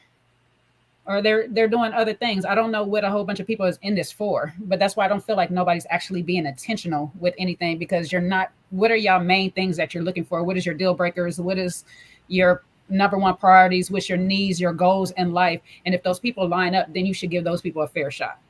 And I feel like a lot of y'all are just wasting each other's time by not actually doing that and taking advantage of this process. Ooh, I hear what you're saying. I will say for the ladies, honestly, we've had the conversation as well. And I'm going to keep going back to that men are supposed to pursue. And I'm not trying to put all the blame on the men. However, this is a phenomenal group of women, whether I like them or I don't. They all have great personalities. These girls are beautiful Black women, like honestly. And one thing that we all agreed on was that we're not going to pursue these men. So if you're not seeing connection, I hate to say it, it's the men. If they're not giving it, we're not going to give it back. So it's really hard for me to blame Sierra, Lee, Janelle, anybody on what you guys are seeing because we're used to being pursued. But it's not a bunch of like women who have trouble finding people to talk to. You know what I mean? But if you're not going to talk to us the way we need to be talked to, if you're not going to not even cater, if you're not going to pursue us the way we need to be pursued, then the energy you're going to see from us is going to be like, blah. You know what I mean? And I think that's what you guys are seeing. If the guys aren't coming with it, we're not giving it back. For what? I could do better on Hinge or Tinder. Like, and that's what I'm saying. I agree with you. I'm not blaming the women. I don't blame Sierra in this moment. It's like, Herbert, you're saying you want these things, and this woman is saying that she wants these same things. Well, where's your action towards her? But you're putting it elsewhere to people that don't want the same thing, not on the same timeline that you're on. What is the problem? Like, so to me, when I start seeing that, I'm like, the problem is not the people that you're choosing. It's probably you. I feel like the women choose and the men pursue, right? So if the women aren't choosing, because there's a way that, and I'm not saying, choose your pimp or nothing like that. I'm talking about when I say choose, I mean, you have to give the men some sort of incentive, like, a little bit of look, like, yeah, I'm looking at you type of thing. And if a man gets that from a woman, then obviously, if he's interested, he should follow up on that and he should pursue that. But a man comes walking in the room with a bunch of ladies and they just looking him up and down, like, show us what you got. It's like, well, I need to know where are you at too? I need to build off of those blocks. So it doesn't seem like there's a lot of women choosing, the men. So the men they don't feel the tug on the line. And so they don't know how to get in there and pursue that. Now there are a couple. Now, Theo. There are Oh, Stacy, come on. There are two people that I see, that came together organically, and that's Aries and what's his face? I forget the Phil. Right. There's Aries is gently letting him know I'm interested, and he's like, "Oh, you gave me that energy? Cool. I'm gonna come after it." Right. And you start seeing that, but I don't know that and it could be production. Who knows? But from a viewership standpoint, what I'm seeing is a whole bunch of men that don't know what the hell's going on with the ladies, and the ladies like, "We want you to pursue us," and they're like, "Well, I didn't even know you like me." So that's why we got on that Potomac season, because we felt like that's that Potomac mindset. Yeah. The DC men, we went at it, and you knew who the DC men liked. Can I just say something real quick? And I'm sure I'm gonna hear some shit behind it, but I'm just gonna go on the line and say it. Some of these men, I'm not gonna say all of them, because y'all know I got my picks and choosings who are my favorites, who I'm rooting for.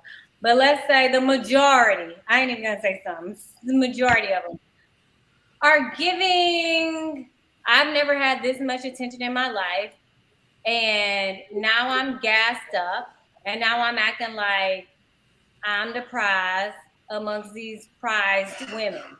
And they're forgetting how to be gentlemen. They're forgetting how to treat a woman. They're forgetting how to date, because they so gassed up. They got so much helium in them. They floating.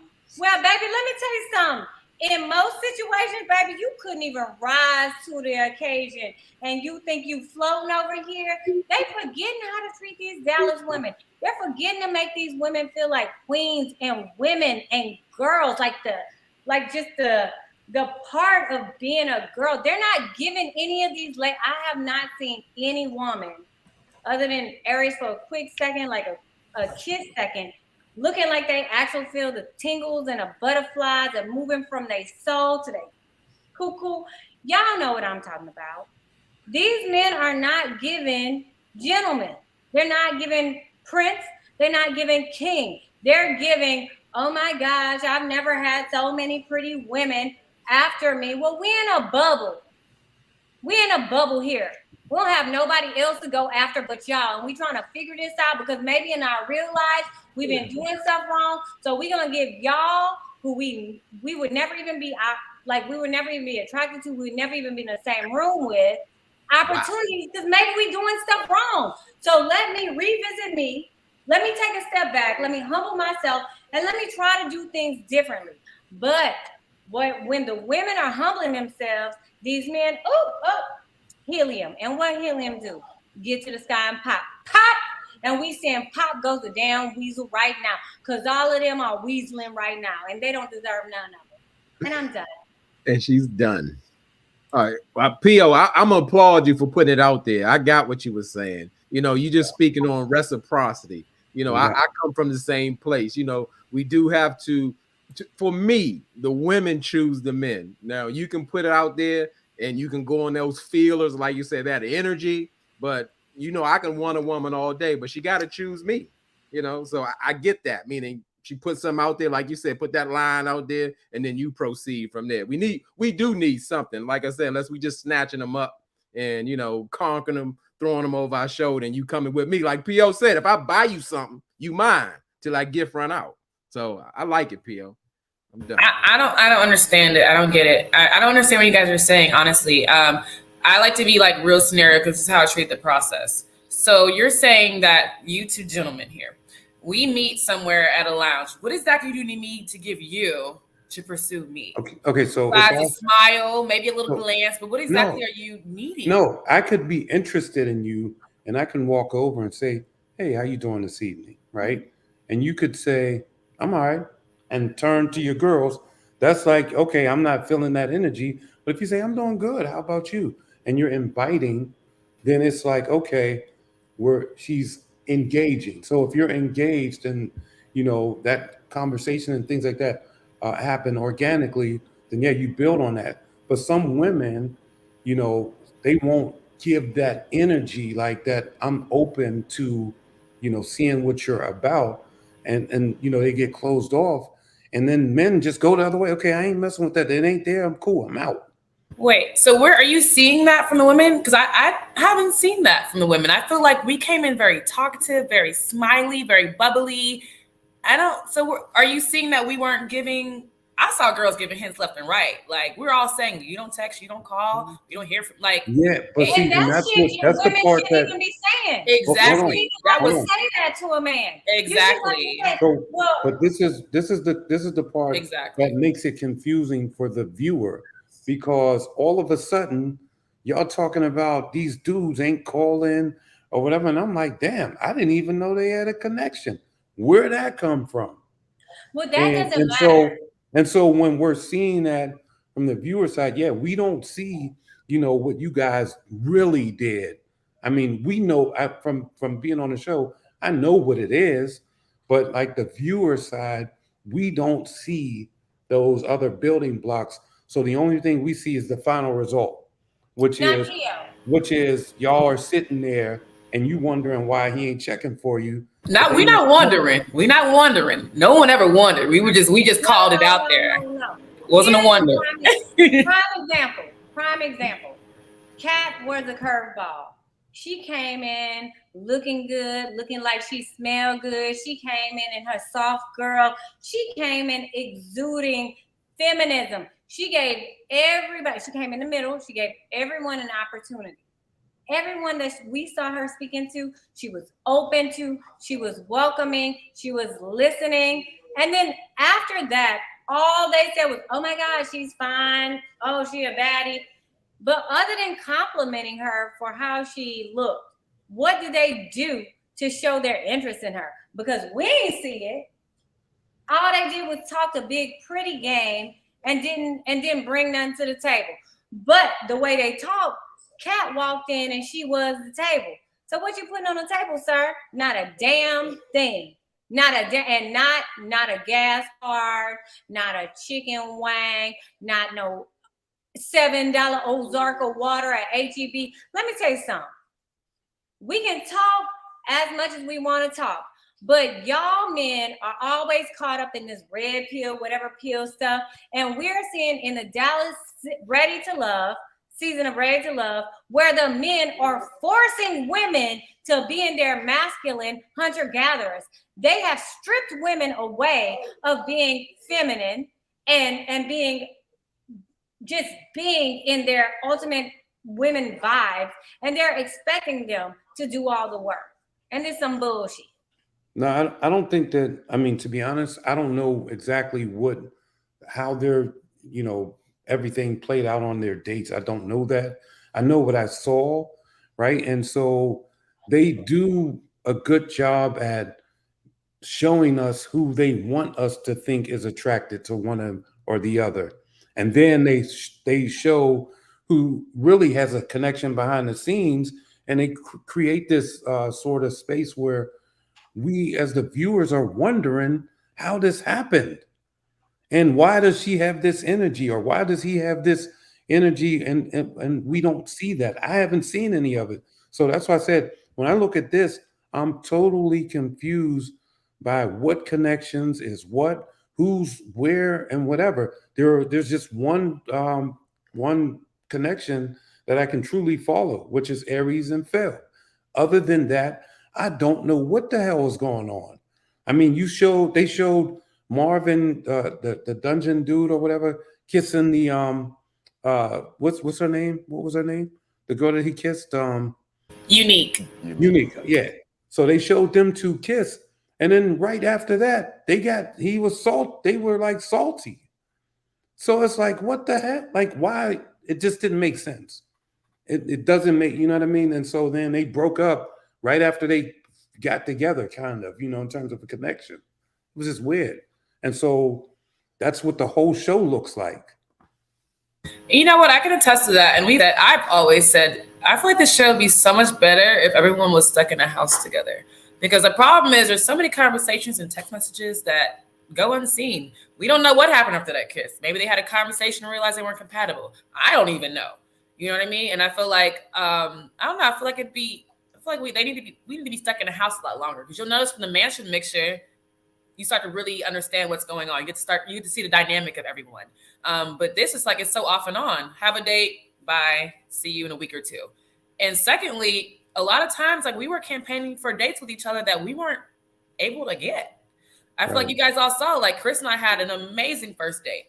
Like, that would have been my top connection if I would have had time to continue to date him. I've seen Chris like 3 times in the show. You know what I mean? Like, it's wild. So it's a lot to do with, editing, production. It's in not fairness, only that, though. we never get dates with the people we request. It's almost like all the people in Sabrina, Ty, Pio, they can tell you the same. Like, this is something we've talked about. Like, the people we were actually like interested in, we didn't go on dates with them. And if we did go on dates with them, it was a group date, and they originally weren't with us. They just spun the block on us in the group date, but it wasn't like a one-on-one with them, which is, I think, needs to be reworked. The reason why they do that is because if they gave you the dates that you wanted, then they wouldn't be able to slot you as the character that you were chosen for when you sat down and met with the producers from the first day. So there's that. But I think that's an interesting curveball. Let us actually make our own date with who we want to date. That would be such a surprise. That would be, because some of these dates, both of us are showing up to someone. For example, now y'all know I hate to go back to this feet bull. Oh, but Lord. I showed up at Pilates, but because I'm the fitness girl, people assume that I do Pilates. That was my first time in life showing up. And then David's there. We were both surprised. We're like, oh, Pilates, the athletes are doing Pilates. Okay. So it's like, because in my brain, I had a whole date of what I wanted. I wanted to go, can I tell y'all, and maybe each one of us, while we have our chat here, each one of us can tell us what was our ideal date on the show that we didn't get to let happen. So I wanted to go, this is Houston. So y'all know I'm from the Bayou. I wanted to go on 4-wheelers. I wanted to go mud riding, grimy. I wanted to see how this dude react to mud, to dirt, to bugs. Like, I need a man that can take a bite from a damn bee. Like, let me see how you react. And it didn't happen. It just didn't happen on any of the seasons. So I wanted that. I wanted us to go grimy, get dirty, get muddy, get wet. And when you wet and muddy, it's kind of sexy. I might have gave somebody a kiss that episode. They ain't even let me do that. Dang. You know you wasn't kissing nobody on no episode. Next slide, please. Next. Let me be wet and muddy, and you done took some little bug bites from me, some mosquito bites from me. Baby, let me tell you something. I might have slid you a little bottom lip. She want to get thugged out in the bayou, P.O. Oh. Right. Don't associate me with no kind of thug, baby. One thing about me, baby, don't put no thug next to my name. Okay, let me take it back. Let me take it back. She wanted to get muddy in the bayou. Okay, I got it. Muddy, wet, all that good stuff.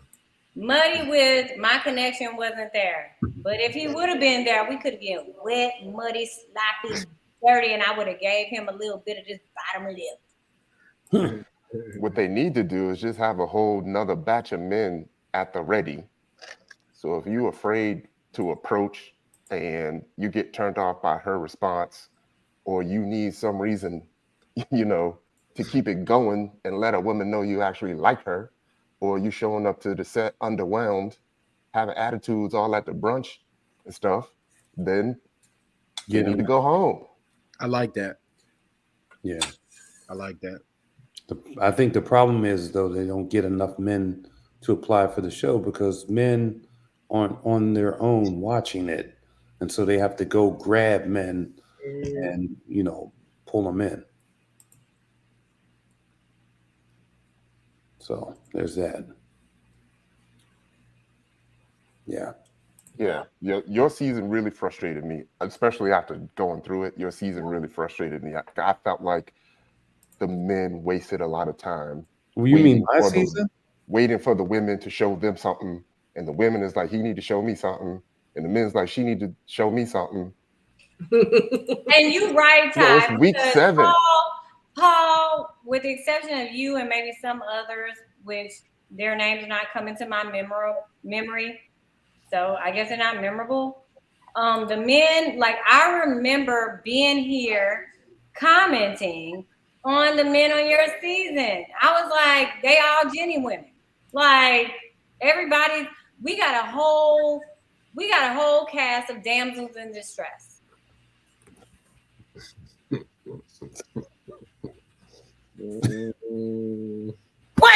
who? I'm not distressed. I'm really happy with my life. Not you, sis. I'm talking about PO season because the men were Dallas many.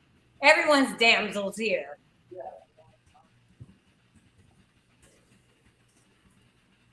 Yeah. Well, I'll say this.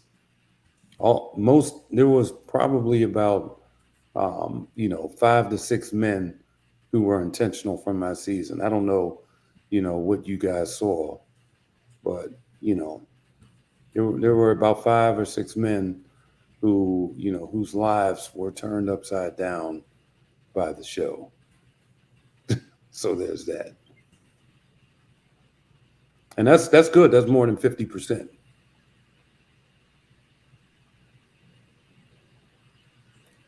No. Yeah. We ready? Let's do it. So Jessica and her BFFs, I think you say her name, Nyla and Tony, meet with Marie and Chris. Marie shows up with a gift and an apology. Chris tries to explain his wife's qualities, but pretty much he's like, well, she beautiful though. I think she attractive though. And Tony like, but that is not really saying anything about her qualities. So he feels that she could have definitely reached out more. And, she definitely, has a strong personality. He is looking for a more softer side with Jessica. Marie says that he likes the strong side of Jessica. I actually prefer it. I love it. I love it. Yeah, that's what I like. That's what I want. Here I go. And here go my gift and my apology. Her friends like Marie better and felt that Chris did not dive in deep. Unseen. Well, I on this scene, I sure hope this was production heavy because Chris failed big time on this one from what I saw. Because I go on what I see. I don't know too much about production. He he was asked a specific question, and he was talking about anything but having anything to do with wifey qualities. She's beautiful, she's sexy, she's cute, all that good stuff. And I like how her friends called him out and said, like, you know what, we talking about wifey. Then he started to talk about what she didn't have. So I mean, I was really confused by the situation. Like I said, hopefully that was production that did that to make Chris look confused and bewildered. You know, and again, with Maurier, I just think like he's on that apology tour, so he's really just playing it safe and giving you those answers, because you can tell he's it seems like he can pretty much talk to anybody or cater to what somebody's saying. So go ahead, P.O., get it. I think you ready. Yes, sir. Uh-huh. So just to double up on what J-Dub said, I feel like Chris definitely fumbled the rock. You know, when he's having this conversation, you know, a couple of things as a man. I mean, when you look at a woman and she's hardened or whatever, or you feel like she has a rougher exterior, and you're saying you're looking for the for her to show you her softer side. As a man, it is your responsibility to bring that out in a woman, right? Women don't just be like, here's a softer side of me. You know, you have to engage in them in a way that makes them vulnerable like that. And I think, you know, when you say stuff like that and you're talking, basically you're saying that you don't have, or you're admitting that you didn't have the, you know, whatever it took to bring that out. No fault of his. I mean, you know, you don't know this girl like that. So, you know, but it is what it is. But like I said, the way that he was kind of, you know, fumbling with the questions and answers sort of thing, I don't know. You know, like J-Dub said, if production, you know, cut it up like that to make it look that way, or whatever. But as seen, he failed. Now Maurier, on the other hand, I think showed up to. I don't know. I'm not going to say he was not being genuine, but at the same time, I think he was. You know, there's a technique that, you know, that we call the Oreo, right? You know, you take what's bad and then you go in the middle and make it good. And I think that, you know, he was giving her the old Oreo, where he took what Chris said that was negative about her and turned it into something good to gain favor. You know, for me, that comes off to me as manipulation. You taking the whole scene, and you're manipulating, you know, what somebody else said to gain favor with others. But I didn't see that to be. I don't think that I was seeing his genuine side in this particular scene. And that's it. Now listen, y'all know I'm a football girl. Oh, you not finished, P.O.? Go ahead. No. I'm done. I'm ready for it. Stacey. I'll go after you, Stacey. Well, I hate the way y'all are misusing the term fumbling, because none of these guys are fumbling. A fumble is like, oh, I meant to connect on a throw and I accidentally dropped it. Something happened and I dropped it, but I didn't mean to. These men are throwing it out of bounds. They're throwing it out of bounds. They're not trying to connect at all. It's a dead play. So what you're seeing is some dead plays, because they're not sitting here and being like, okay, we saw last week separately, Jessica was like, and Chris ain't for me. And Chris was like, and Jessica is not for me. And then we see them trying to force something with their friends. And what did you want Chris to do? Like, to be defensive, if you can't say nothing nice, if you're going to be a good, strong Nigerian chief, Southerner, if you can't say nothing nice at all, don't say it. He wasn't saying nothing unless he can find something nice to say. And Lord Jesus, he was trying to find some stuff to say. So let's give him that much credit, because they were asking him questions that he had nothing positive to say on. He didn't envision her in any of those ways, because they had already established the fact that ship had sailed. They're not fooling with each other. So what did y'all want? These two that last week realized is no connection here. He doesn't provide enough emotional support. She's not, in my opinions, soft or submissive enough. So they're not connecting. So why not What did say y'all want that? from this Why not situation? say that? Exactly. He didn't fumble. He knew what he was doing. He's not I into think he her, did. you know, and that's just that. I don't think he Yeah. fumbled anything. Fumble's an accident or a mistake. He didn't fumble. He just, Well, you know. What he did Yeah, was a courtesy. He But did you a can- courtesy by not saying, just coming completely negative in front of your friends. Well, but you don't have to be negative by being real. If you can, you can simply say, But "Hey, who's not I gonna don't take feel like that as we negative? align in a lot of areas," and you can point that out. And if you don't have to fake the date and come up with fake pleasantries for the sake of the moment, I would not have done that. If I felt like this is not my person and we're not connecting in that way, I'm going to put it out there and say, listen, I'm not here in this respect. These are the things that, this is the reason why I am who I am. Though she's a nice woman, I just don't see those types of qualities that I'm looking for in her. Period. Point blank. Who's gonna say that on TV? That you open yourself up to be dragged. Paul didn't even say that. Paul didn't even say that until he got to the bridge. Don't listen to Paul, okay? I've said that TV. plenty of times. It's not even on TV. The episode is Meet My Friends. So the premise is, hey, I'm going to bring my interests to my friends and let them have a conversation with them. If I wasn't feeling somebody, even Lord Jesus, even I wouldn't go nuclear in front of your friends. Even I would not. She's not this, she's not that, she's not this, she's not that. Who wants to do that in front of somebody's friends? And you damn sure don't want to do it in front of one of three potential people. Right. Who got other connections.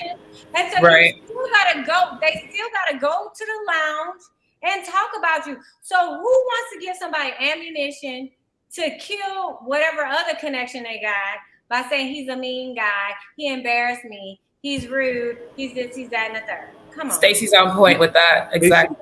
But you don't have to be mean to keep it real. I was probably one of the realest men. Yo. I probably was one of the realest men to step on this franchise. I said exactly what it was. When I talked to these women, I said exactly how I felt. Right? I didn't hold back. And I wasn't disrespectful. Yeah. I wasn't disrespectful to the ladies. He did. What's that? Is that what you did? Because I recall you didn't release your video, Michael Myers slice and dice until after the season. You ain't have nothing to say during the season. If you go to that episode when we were at the getaway, and I simply said, I'm done with all of this. I don't do the fake shit. Well, they bleeped out the shit part, but you heard me say that. And I kept it a buck all the way. Everybody knew that.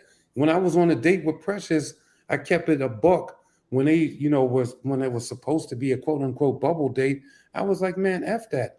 This is who I am, and this is what you're gonna get, and whatever. And if you don't like it, well, you know what? It seemed like a personal problem to me. Simple as that. And I wasn't being disrespectful, I was being real. I was with you, Paul, until you said you still wanted to see what you could get out of the Kia. because let's talk about that. Let's talk about I saw that. This is season 8. This is season 8. We're not doing let's bring it back. I saw that. Bring it back. Let's bring back episode 10 since you kept it so real. Why you I think episode 10 I self-eliminated. Go ahead, shine. Put in episode 9. I'm gonna let you shine. Goodbye. So I've been watching it, a little bit more, and from my experience, I can tell you that it's not easy telling someone that you like someone else a little bit more, right? Mm-hmm. Like, yes, Paul. Last week we talked about different ways to have a woman react towards you to get that respect.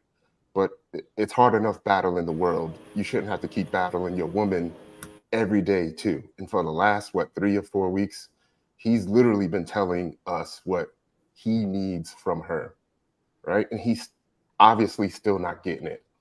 Yes, exactly. It's coming off, and I mean this in a really nice way. It's coming off as if Jessica just kind of has a different reality of what's going on, and it's almost looking like, the same way she was toting him around to hold down, introducing him to everybody. Yep. Now she's introducing him to the friends, and it just seems like he's just too nice to say it in a way that would get her to understand that. And let me say something. He's so right, guys. There's a whole show called Ghosting on MTV. Okay. Yeah. In the real world, we don't have to have these conversations. We just stop replying to text messages. We just ghost. Like, you know what I mean? Ghosting is a real thing that people are doing. Yeah. So we're on a show where we might not have a connection, but we still have to see you tomorrow. You know what I mean? And it's like, the reality is, like, a lot of times people just stop responding to messages. They just drop off the face of the earth. But we have to see each other the next day. So this conversation's become very difficult to have. And like you said, Chris is a very nice guy. And through film, he kept saying, I don't ever want to disrespect a Black woman. Like, he is so like, I got to watch what I say. I don't hurt anyone's feelings. That's just him. That's on camera, off camera. That's just him as a person. So I feel like, you're thrown onto this date. And like Stacey said, who's going to like tell somebody's friends, like, I don't like her? You don't have to go to the date though either. Like, you do. You don't. You when they talk to you, and this, we all sat in the room and they said, if you don't like something, I'm sorry, before you got on the show, they specify if you don't like something, you don't have to do it. And I exercise. I didn't get that. I didn't get that memo. I was never told. Come on, Paul. We're gonna go on the dates, man. Yeah, I never got that memo. There's dates that I did not go to. There's dates I didn't know who I was dating till I got there half the time, sir. I'm already dressed, my makeup's done. Let's do this. Like, I didn't always know who I was dating. It'll probably get to the point, and what happened to me where he actually blows up because he don't know what else to say or what else to do. It happened to me on set on my 45-minute date, having to explain why I gave you the phone call, and I'm still explaining why I have 3 other connections. At minute 40, I was just super frustrated. Let's be real. Kat ain't saying a lie. I remember think showing up to an address, walking in, and I'm like, oh, it's a date with Ron. Where did this come from? We saw Chris's face when Kat walked in. I had never been in that man's house before. I ain't know anything. And I'm all cute. I ain't even dressed to be at nobody's house. I'm cute, thinking I'm about to go somewhere. I show up at this man's house, smoky-eyed and stuff. You think I would have showed that stuff? I would have wore some damn tights. Facts. That's what happened with me, and I talk about it all the time. Me and what's his name? Sean. You and Sean, that was a great date, by the way. Like, I was going to get Korean food. I'm saying the whole time, me and Ty had this connection with Korean food, and I pop up and it's Sean. I was like, why is he here? That's who you got to date with. I said, no, I don't. That's not what I had said. I'm not going on a date. They come on, Sabrina, come on, we gonna get you a drink. I'm like, but y'all gonna give me a drink anyway. No lies detected. So true. I don't think I ever knew who I was dating unless we figured it out via text. Hey, are you going to this address? I'm going there too. Exactly. We don't know what we're showing up to half the time. Facts. She said it. Know. My date said, had I known it was you, I'd have wore a different outfit. And seriously. I'm already upset at that point. She did say that to you. I literally said that as well. I would have wore some sweats and a goddamn hoodie. P.O. don't relate because he's a production plant. Y'all just let P.O. be, okay? Y'all give him some exactly. I forgot he was an implant. My bad, P.O. You know what, P.O. Hold on, let me give you the fakest apology ever. I apologize. Yeah, thank you. But you smell good. Hold up. You know how you give a negative with a positive, but you smell good though. You smell like $1 million. You smell like $850. Well, thank you. So we ready to go to the next scene. Next scene. Okay. All right, guys. And I just want to say shout out to Jessica. I took this picture, and y'all know I don't be going back and be like, oh, that's not a good picture of her. Let me go back and take another one. Y'all know I don't do that. But this picture right here of Jessica, she is gorgeous right here. Gorgeous. Gorgeous. Now y'all better not say nothing about no makeup right here. I don't want to hear none of y'all talking about the lighting and no makeup, because this is hitting and it's gorgeous. Yeah. All right. With no neon lights inside. I'm gonna say something about some daggone makeup because I am not a makeup fanatic and I can't do it right. So I'm gonna hate a little bit because some people are just good at doing it and know they like. Okay, I'm jealous. I love it. All right, she did that. Yeah, she looked absolutely beautiful. Absolutely. All right. If I can say this about the Dallas season, is that, you know, like the body size stereotypes on every other season, if I can say that you guys defied anything in Dallas, that stereotype, I'm glad y'all helped change it, because you were slim fit, you were thick fit, everybody looked amazing. I love this season of women. And even if you were thick, you didn't get eliminated on the first episode, on the first season. I'm happy about this because it's more realistic about how we all look. And I love that. All different, full brown, different, I mean, everything. Like, I love the women on this season. Love, love, love. Absolutely agree, Stacey. All right, so moving forward, the ladies meet in the ladies' lounge and they discuss who they are feeling. I mean, who they're connecting with and who they are not connecting with. The two men on the chopping block are Herbert and Chris, and Herbert gets eliminated to his shock.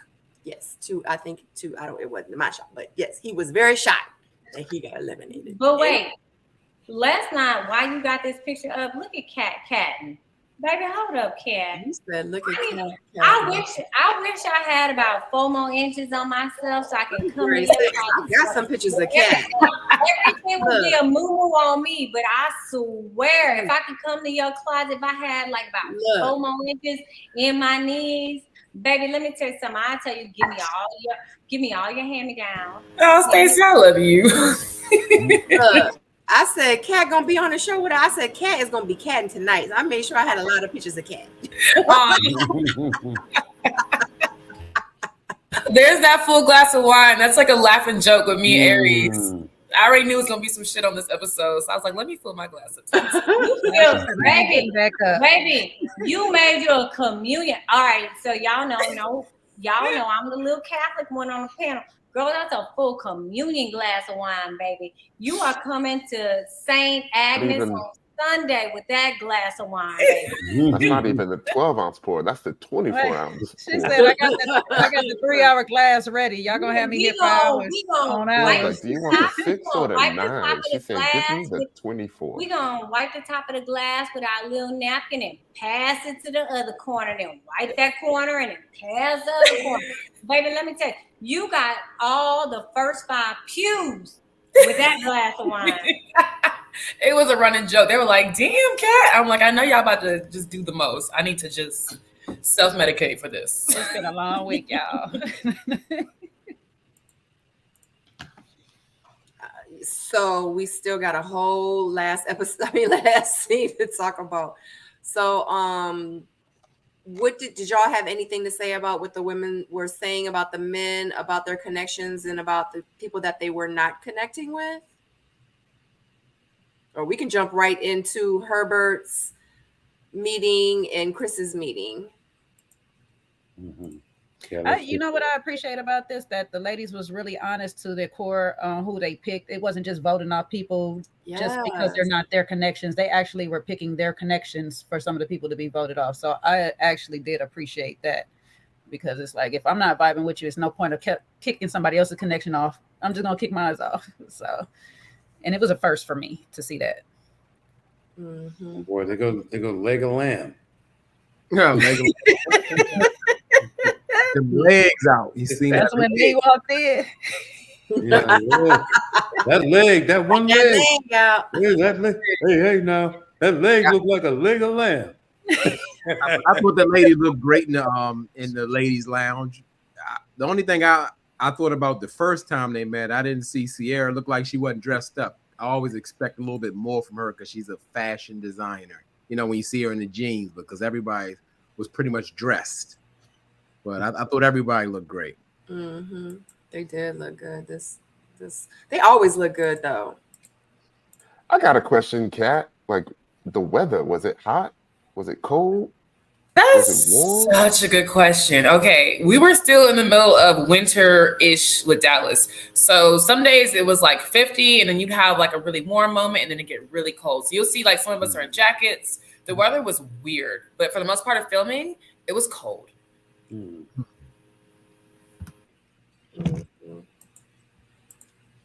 So did y'all think that Herbert would be the one to get eliminated, or did y'all like you just didn't know?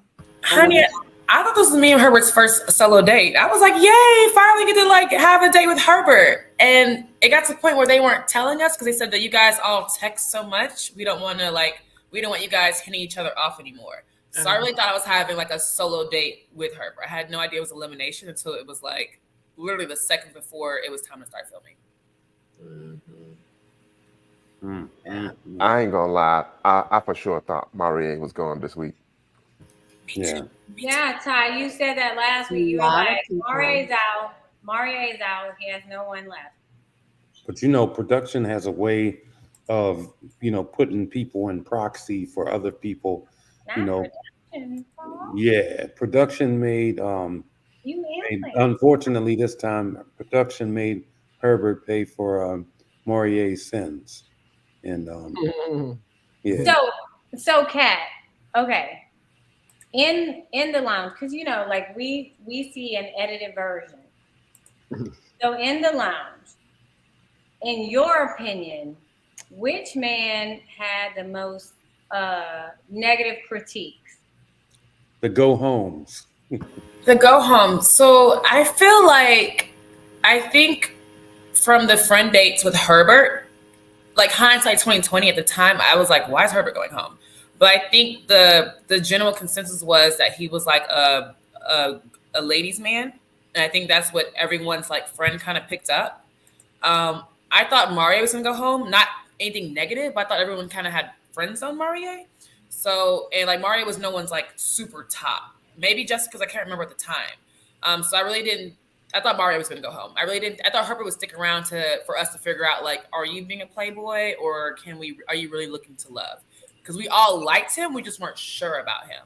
But when it came to Mario, it was just like, yeah, he's really sweet. He's really sweet. But no one had like a romantic, like, connection with him. So I was shocked that Herbert went home. And when I sent him home, everyone was like, who went home? Who went home? My phone was going off. I was like, Herbert. They're like, what? So it was a shocker to all of us as well. And you could tell, like, when I'm doing it, I'm just like, are we really doing this? Like, are y'all sure? Production? You guys sure that's what we're going to do right now? So it was a shock for real, for everyone. So you had used the words, and I'm not shooting you because I know you're the messenger. So when I say duck, just get low. So duck. But the words that was used is that the women felt that he was unauthentic. Is that like how they really felt in there? I think what we really felt was the communication issue. And I wish they would have showed the date that we had Lee, myself, and Herbert and his ex, because she was saying the biggest issue she had with him was she felt like he wasn't a great communicator as far as like texting, calling, things of that nature. And all the women were like, yeah, we kind of feel that from him too. So I would definitely say we never thought he was unauthentic. We just felt like his communication wasn't to the level that the ladies needed it to be to find love. Okay. So, Kat, if Herbert, with your insight at this point in the show, with Herbert not being a communicator, what the hell was he doing? How was he keeping any connections alive that you may have heard of at this point? I think for me speaking, when you're in front of Herbert, his attention's great. He's really good at conversating. He's really good at he's a whole vibe in person. The problem is not Herbert in person. The problem is when you go home. Do you hear from Herbert? Is Herbert good morning texting you? Is Herbert checking in on you? Is Herbert having these long conversations? I can't speak for everyone else, but for me, in his presence, he was like, yeah, Kat, yeah, like giving you the eye, all that. But it's like when we're done, I don't really talk to you that much. So I think that was the issue that for me I was having. And if I can remember at the time, a lot of women were having an issue with him too. Just the consistency was off. So some people in the chat want to know, at what point did you realize it was Herbert? Like, did you know before the conversation with him or during the conversation with him and you got a little whisper? Like, at what point did you realize it was him so you can tailor your conversation? I want to say we arrived, we had like a whole situation with the venue for starters. So I knew I was going on a date with Herbert. I was told that much. So I think I was there like an hour and a half prior to us filming. We went to one venue. There was an issue with it being signed off or whatever. We switched to another venue. So this is like an hour span. I'm still thinking I'm going on a solo date with Herbert. I believe I walked into the restaurant and sat down, and I want to say about 15 minutes before he arrived, they were like, oh, by the way, it's elimination. So gather your words. I was like, oh. So the whole day I'm thinking I'm going to have a solo date with this man, and about 15 minutes prior to us actually beginning the filming, I'm told that he's going home. And I'm just like, what? Oh Lord, and y'all, and you just said that y'all had just had a good date, right? I did have I had a group date with him. It wasn't like extremely recent, but I had that one group date with him, Janelle, and Q. It was kind of in the beginning, so yeah. Oh, okay. So I'm sure like when you guys showed up, he was like, oh, I haven't seen you in a while. Something's off. Could you tell from his demeanor that he felt like something was off? I think that anyone that has a date on the day of the lounge or close to the lounge knows that it's a possibility that they're going home. A lot of people, I'm not one of them, were definitely communicating from the lounge what was going on with the men and vice versa. But I'm pretty sure the guys always knew we were having a lounge. So they already knew that whatever followed was either you're at the bottom, you're either going to go home or you're not. So for the most part, they have an idea. They're just not sure if they're staying or if they're going, but they know they're at the bottom. So this is my last question, and I'm going to give control to everybody else to get their questions in. Who are the friend groups in the lounge at this point? At this point, who left? The girlfriends. Who's like, who are you vibing with right now? I feel like at this point in the lounge, I'm still discovering. I honestly, you guys, this whole season, I'm the last to know everything. Like you'll see my face. I'm always shocked. I'm just like, what? Like the Kira and Janelle feud. I was like, what's happening? Like I really didn't know a lot of things that were going on because I was communicating more with the guys. A lot of my friendships with the women happened towards the very end and post filming. Lee and I, Aries, we all got really close. I would say the last episode, and then from there. As far as what's going on right now, friend groups, honestly, like I think I was in a group chat with Janelle, Jessica, Aries, Lee. I think everyone that's left this time were friends, honestly. Everyone at this time, Sierra, Jessica, Janelle, Lee, myself, Aries, that's everyone that's left, right? We were all really cool. There was like no issues there. So that was the friend group. The other group was already eliminated. The Kira, Unique, Tequila. I'm friends with everyone, but the way they divided things before I came, that was a division. So real quick, Kat, April Gaines wants to know, are you and Janelle cool now? Good one. You're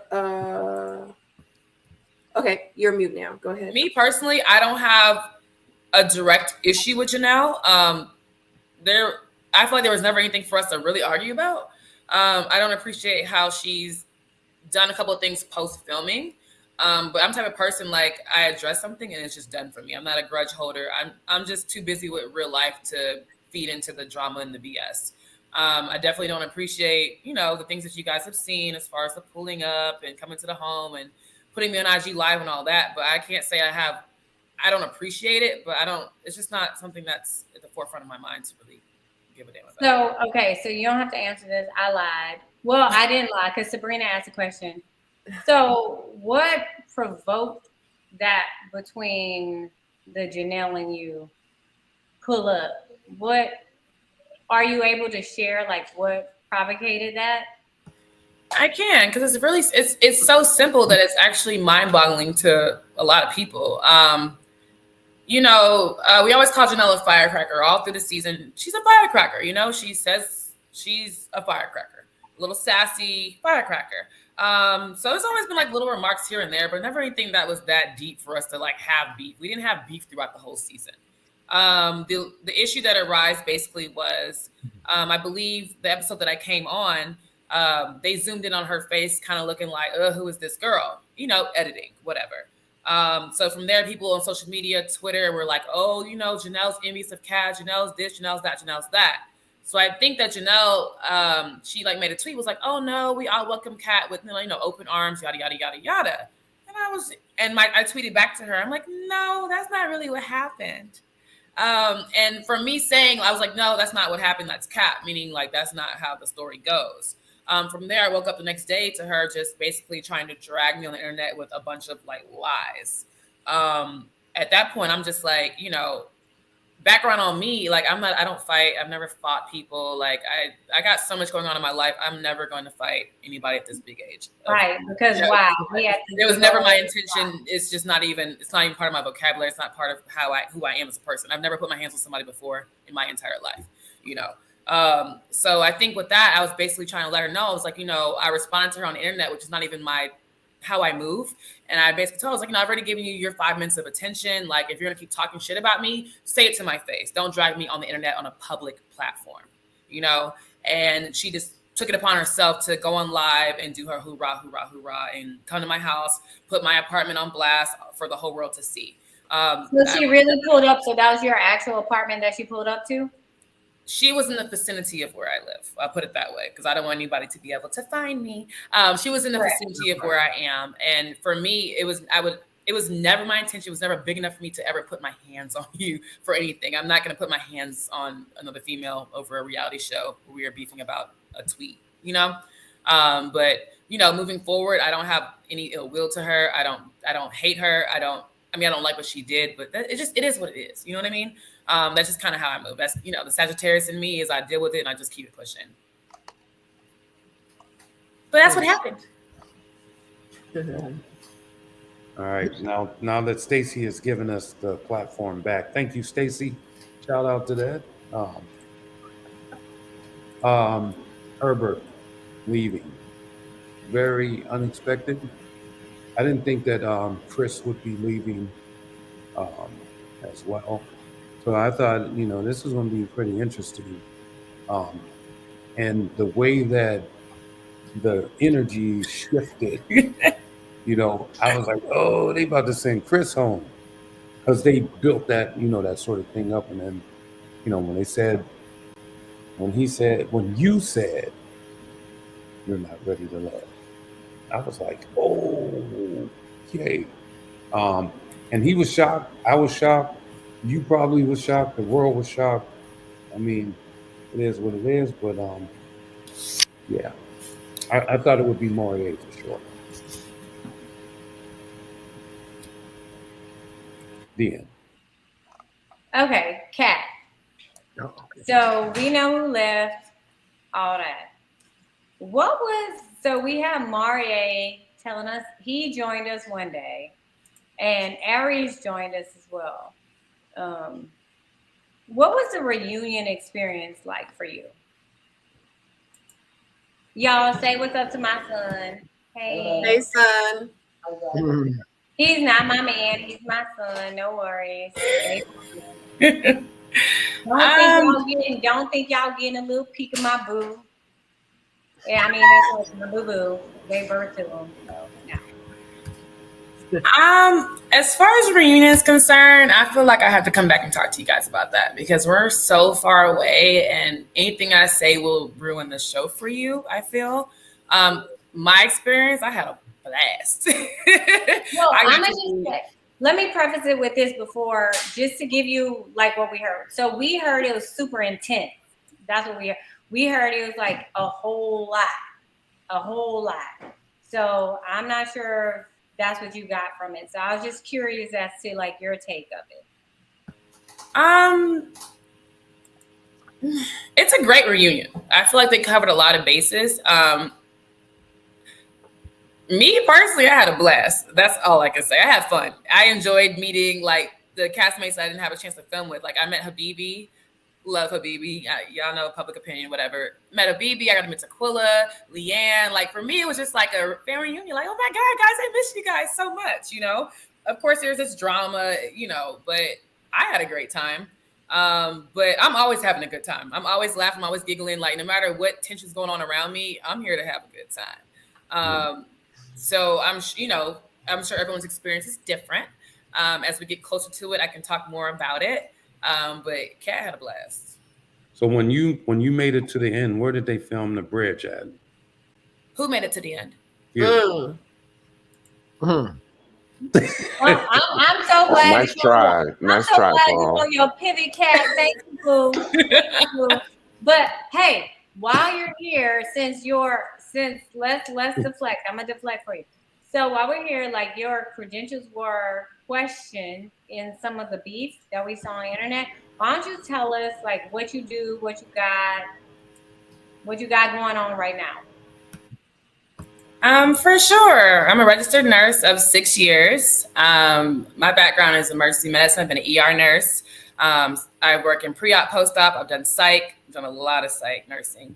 I've done it all. I've been a nurse for 6 years. Prior to that, I have another degree. I have another degree in environmental science and policy. I've worked with the Florida Department of Health, EPA, all kinds of things of that nature.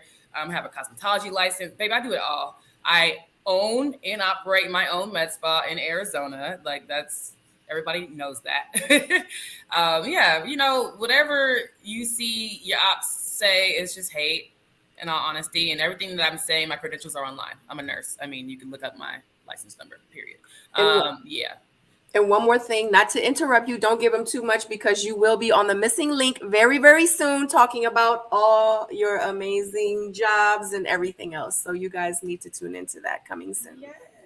Yay. Well, I love it because like, you know what?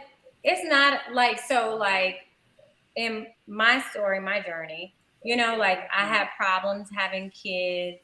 All of my kids, all three of them are technically miscarriages, you know, and they made it. And it's only because of like, I had amazing doctors and nurses and I had a colorful presentation, like people like you that was there. So when I'm telling you, this is what I'm feeling, this is what I'm going through, I had someone that looked like you to be like, okay, I get it. Yes. And I believe you. So I appreciate the fact that you're one of the few like boots on the ground there to be there with Black women, like understanding us. So that's why I wanted you to make sure that you put it out there because like it's people like you that save my kids. Oh, that's so touching to me because I'm always like one of 2 Black nurses everywhere that I work. And I always feel like I get emotional. I always feel like it's my duty that when my race comes in, you know, to the ER, that I have to go above and beyond for them. You guys already know sickle cell is a disease that attacks Black people. And people do like, they don't understand that that's a very painful thing. And you'll have nurses out there like, oh, they're fine. So I really feel like it's my duty to cater to like the minorities, you know, being one of 2 in a hospital of 80, 90, 100 nurses. So that's really touching to me. And that I don't cry a lot, but you got me, girl. Well, I just thank you for being like one of the few because like it's hard for when people come for people like you and like me. I've been there and I'm grateful for someone like you. You know what I mean? Whether we come from the same culture or not, you know, Black people, we have so many different cultures. We're just here in it. And like, it's, Sabrina, how many times have you had a Black RN here? In all these seasons, how many times have we seen it? I was about to say, I don't think never. So we are so grateful for people like you because you've done the work You went the long haul. It's not easy. And literally, when you said you're one of two, sometimes and like, you know, when I had to go to ER, you are one of one. And I'm looking for a face. Like everybody in the chat know, we're looking for someone we can identify with, who we can say, listen, this is real and this is how I feel. And so we're so happy to have you, like in all of the BS that you've been through, in love and life, ready to love drama, life drama, all of that. Outside of this, we are so grateful that you have chosen your profession and that you are helping one of us. I appreciate that, Stacey, and I feel like, you know, I'll be honest and tell you guys, like what you guys saw on Instagram is completely outside of my character, but I just felt so personally attacked that I lashed out, you know, and I just felt so disrespected, so disregarded, and it was just it pissed me off. And from there, I see a lot of people saying, oh, she's leading with like her accomplishments, what she has. It's like she came directly from my character and everything I've ever worked so hard to get. And the word, like the things that she was saying about me and calling me, I was just like, you don't know how hard I worked to get here. And it's just like, how dare you come for me over something that's so minute. You would think I talked about your mom or your kids, or I put hands on someone in your family. Like, this is over a tweet. And I lashed out because it's just like, you just, you know, it just really, really pissed me off. And I regret giving that energy because it's just not me. It would definitely take me out of character, and I definitely learned a lot from that. But y'all, you know, when people are just talking about you on something that's so public, you feel like you have to stand up for yourself. You know what I mean? If that would have been a conversation like at a bar or a restaurant, it would have been easy to walk away from. But when you're coming for me on such a big platform, you feel like you have to defend yourself. You know what I mean?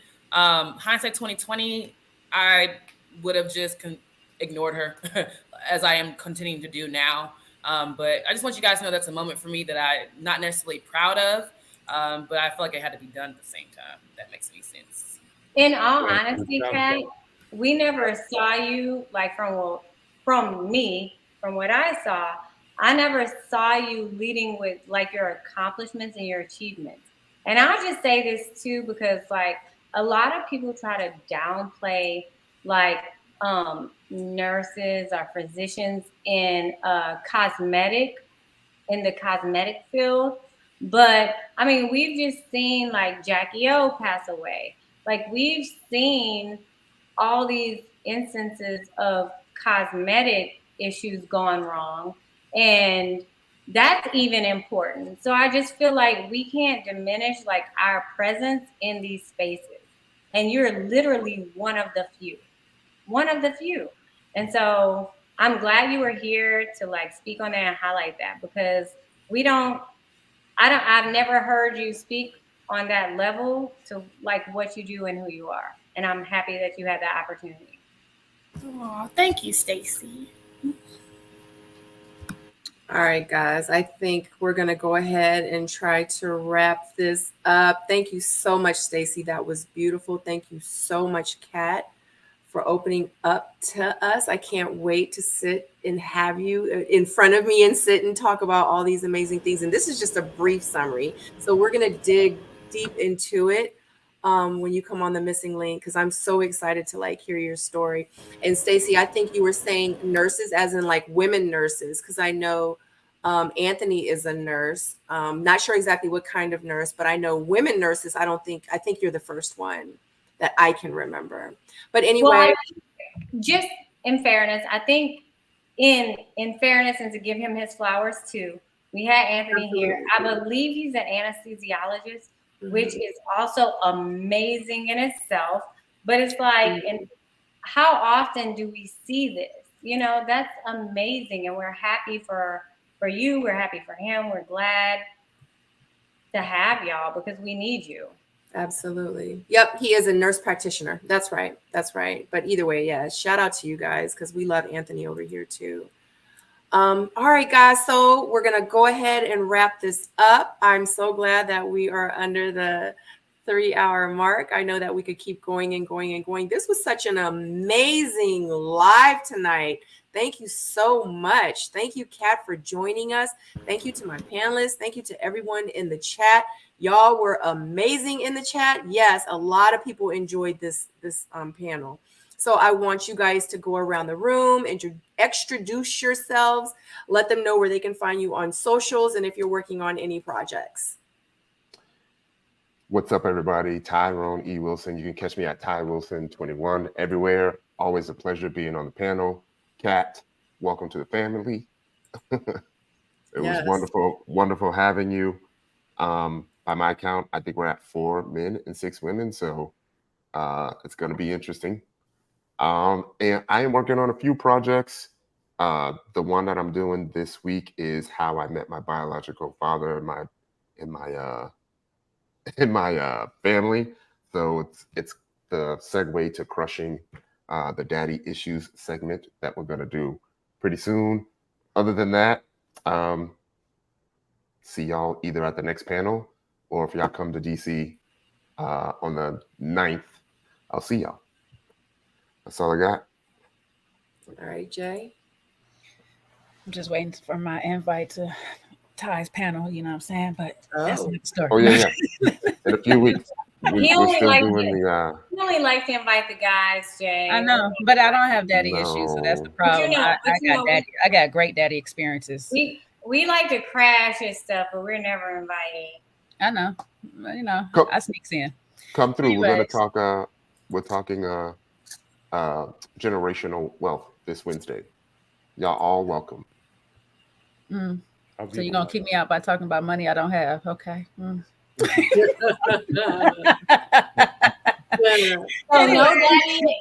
daddy issues, no money, no wealth money. So you ain't invited, girl. Just hit the like button as you pass.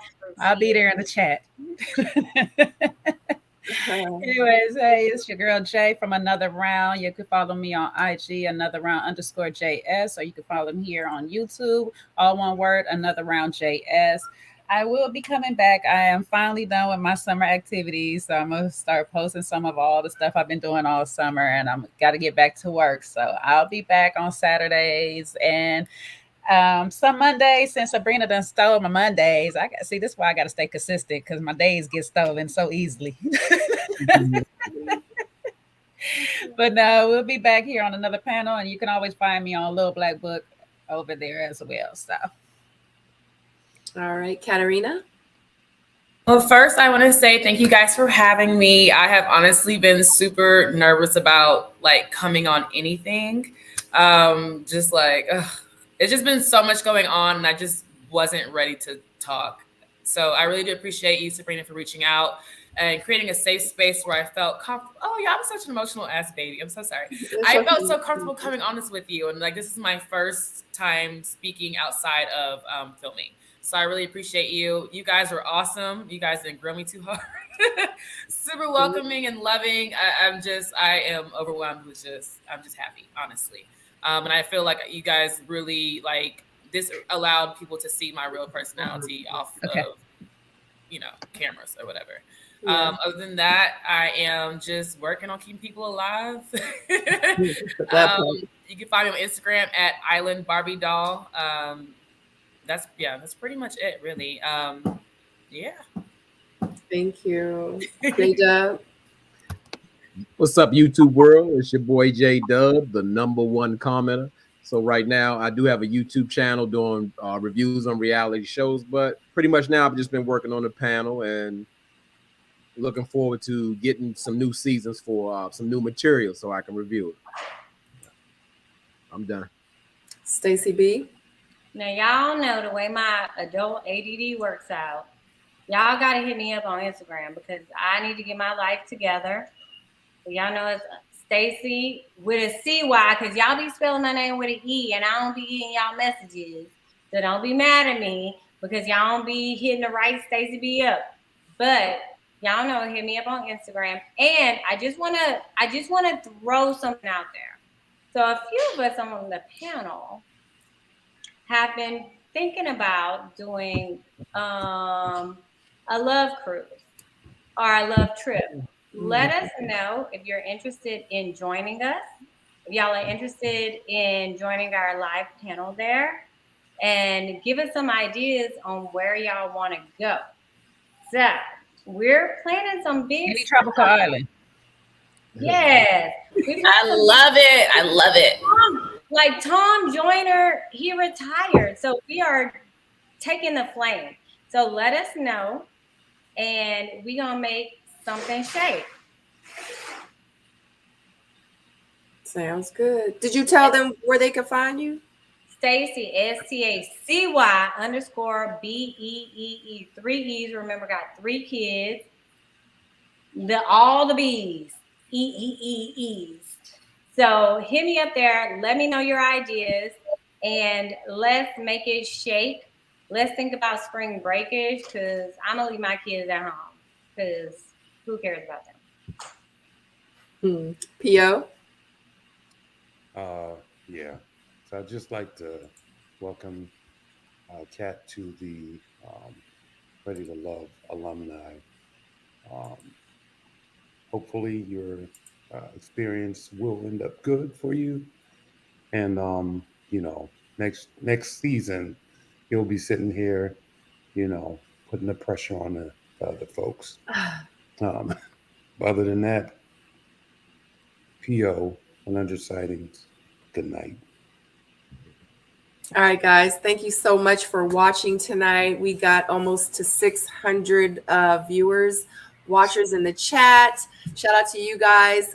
You probably know it's a couple of the other YouTubers that are on this panel right now. They have had this video linked to their channel. So this is their video. Make sure you like their video on their page. Make sure you like this video. If you are not subscribed to my channel and to their channel, make sure you subscribe to their channels. Make sure you follow everyone on Instagram.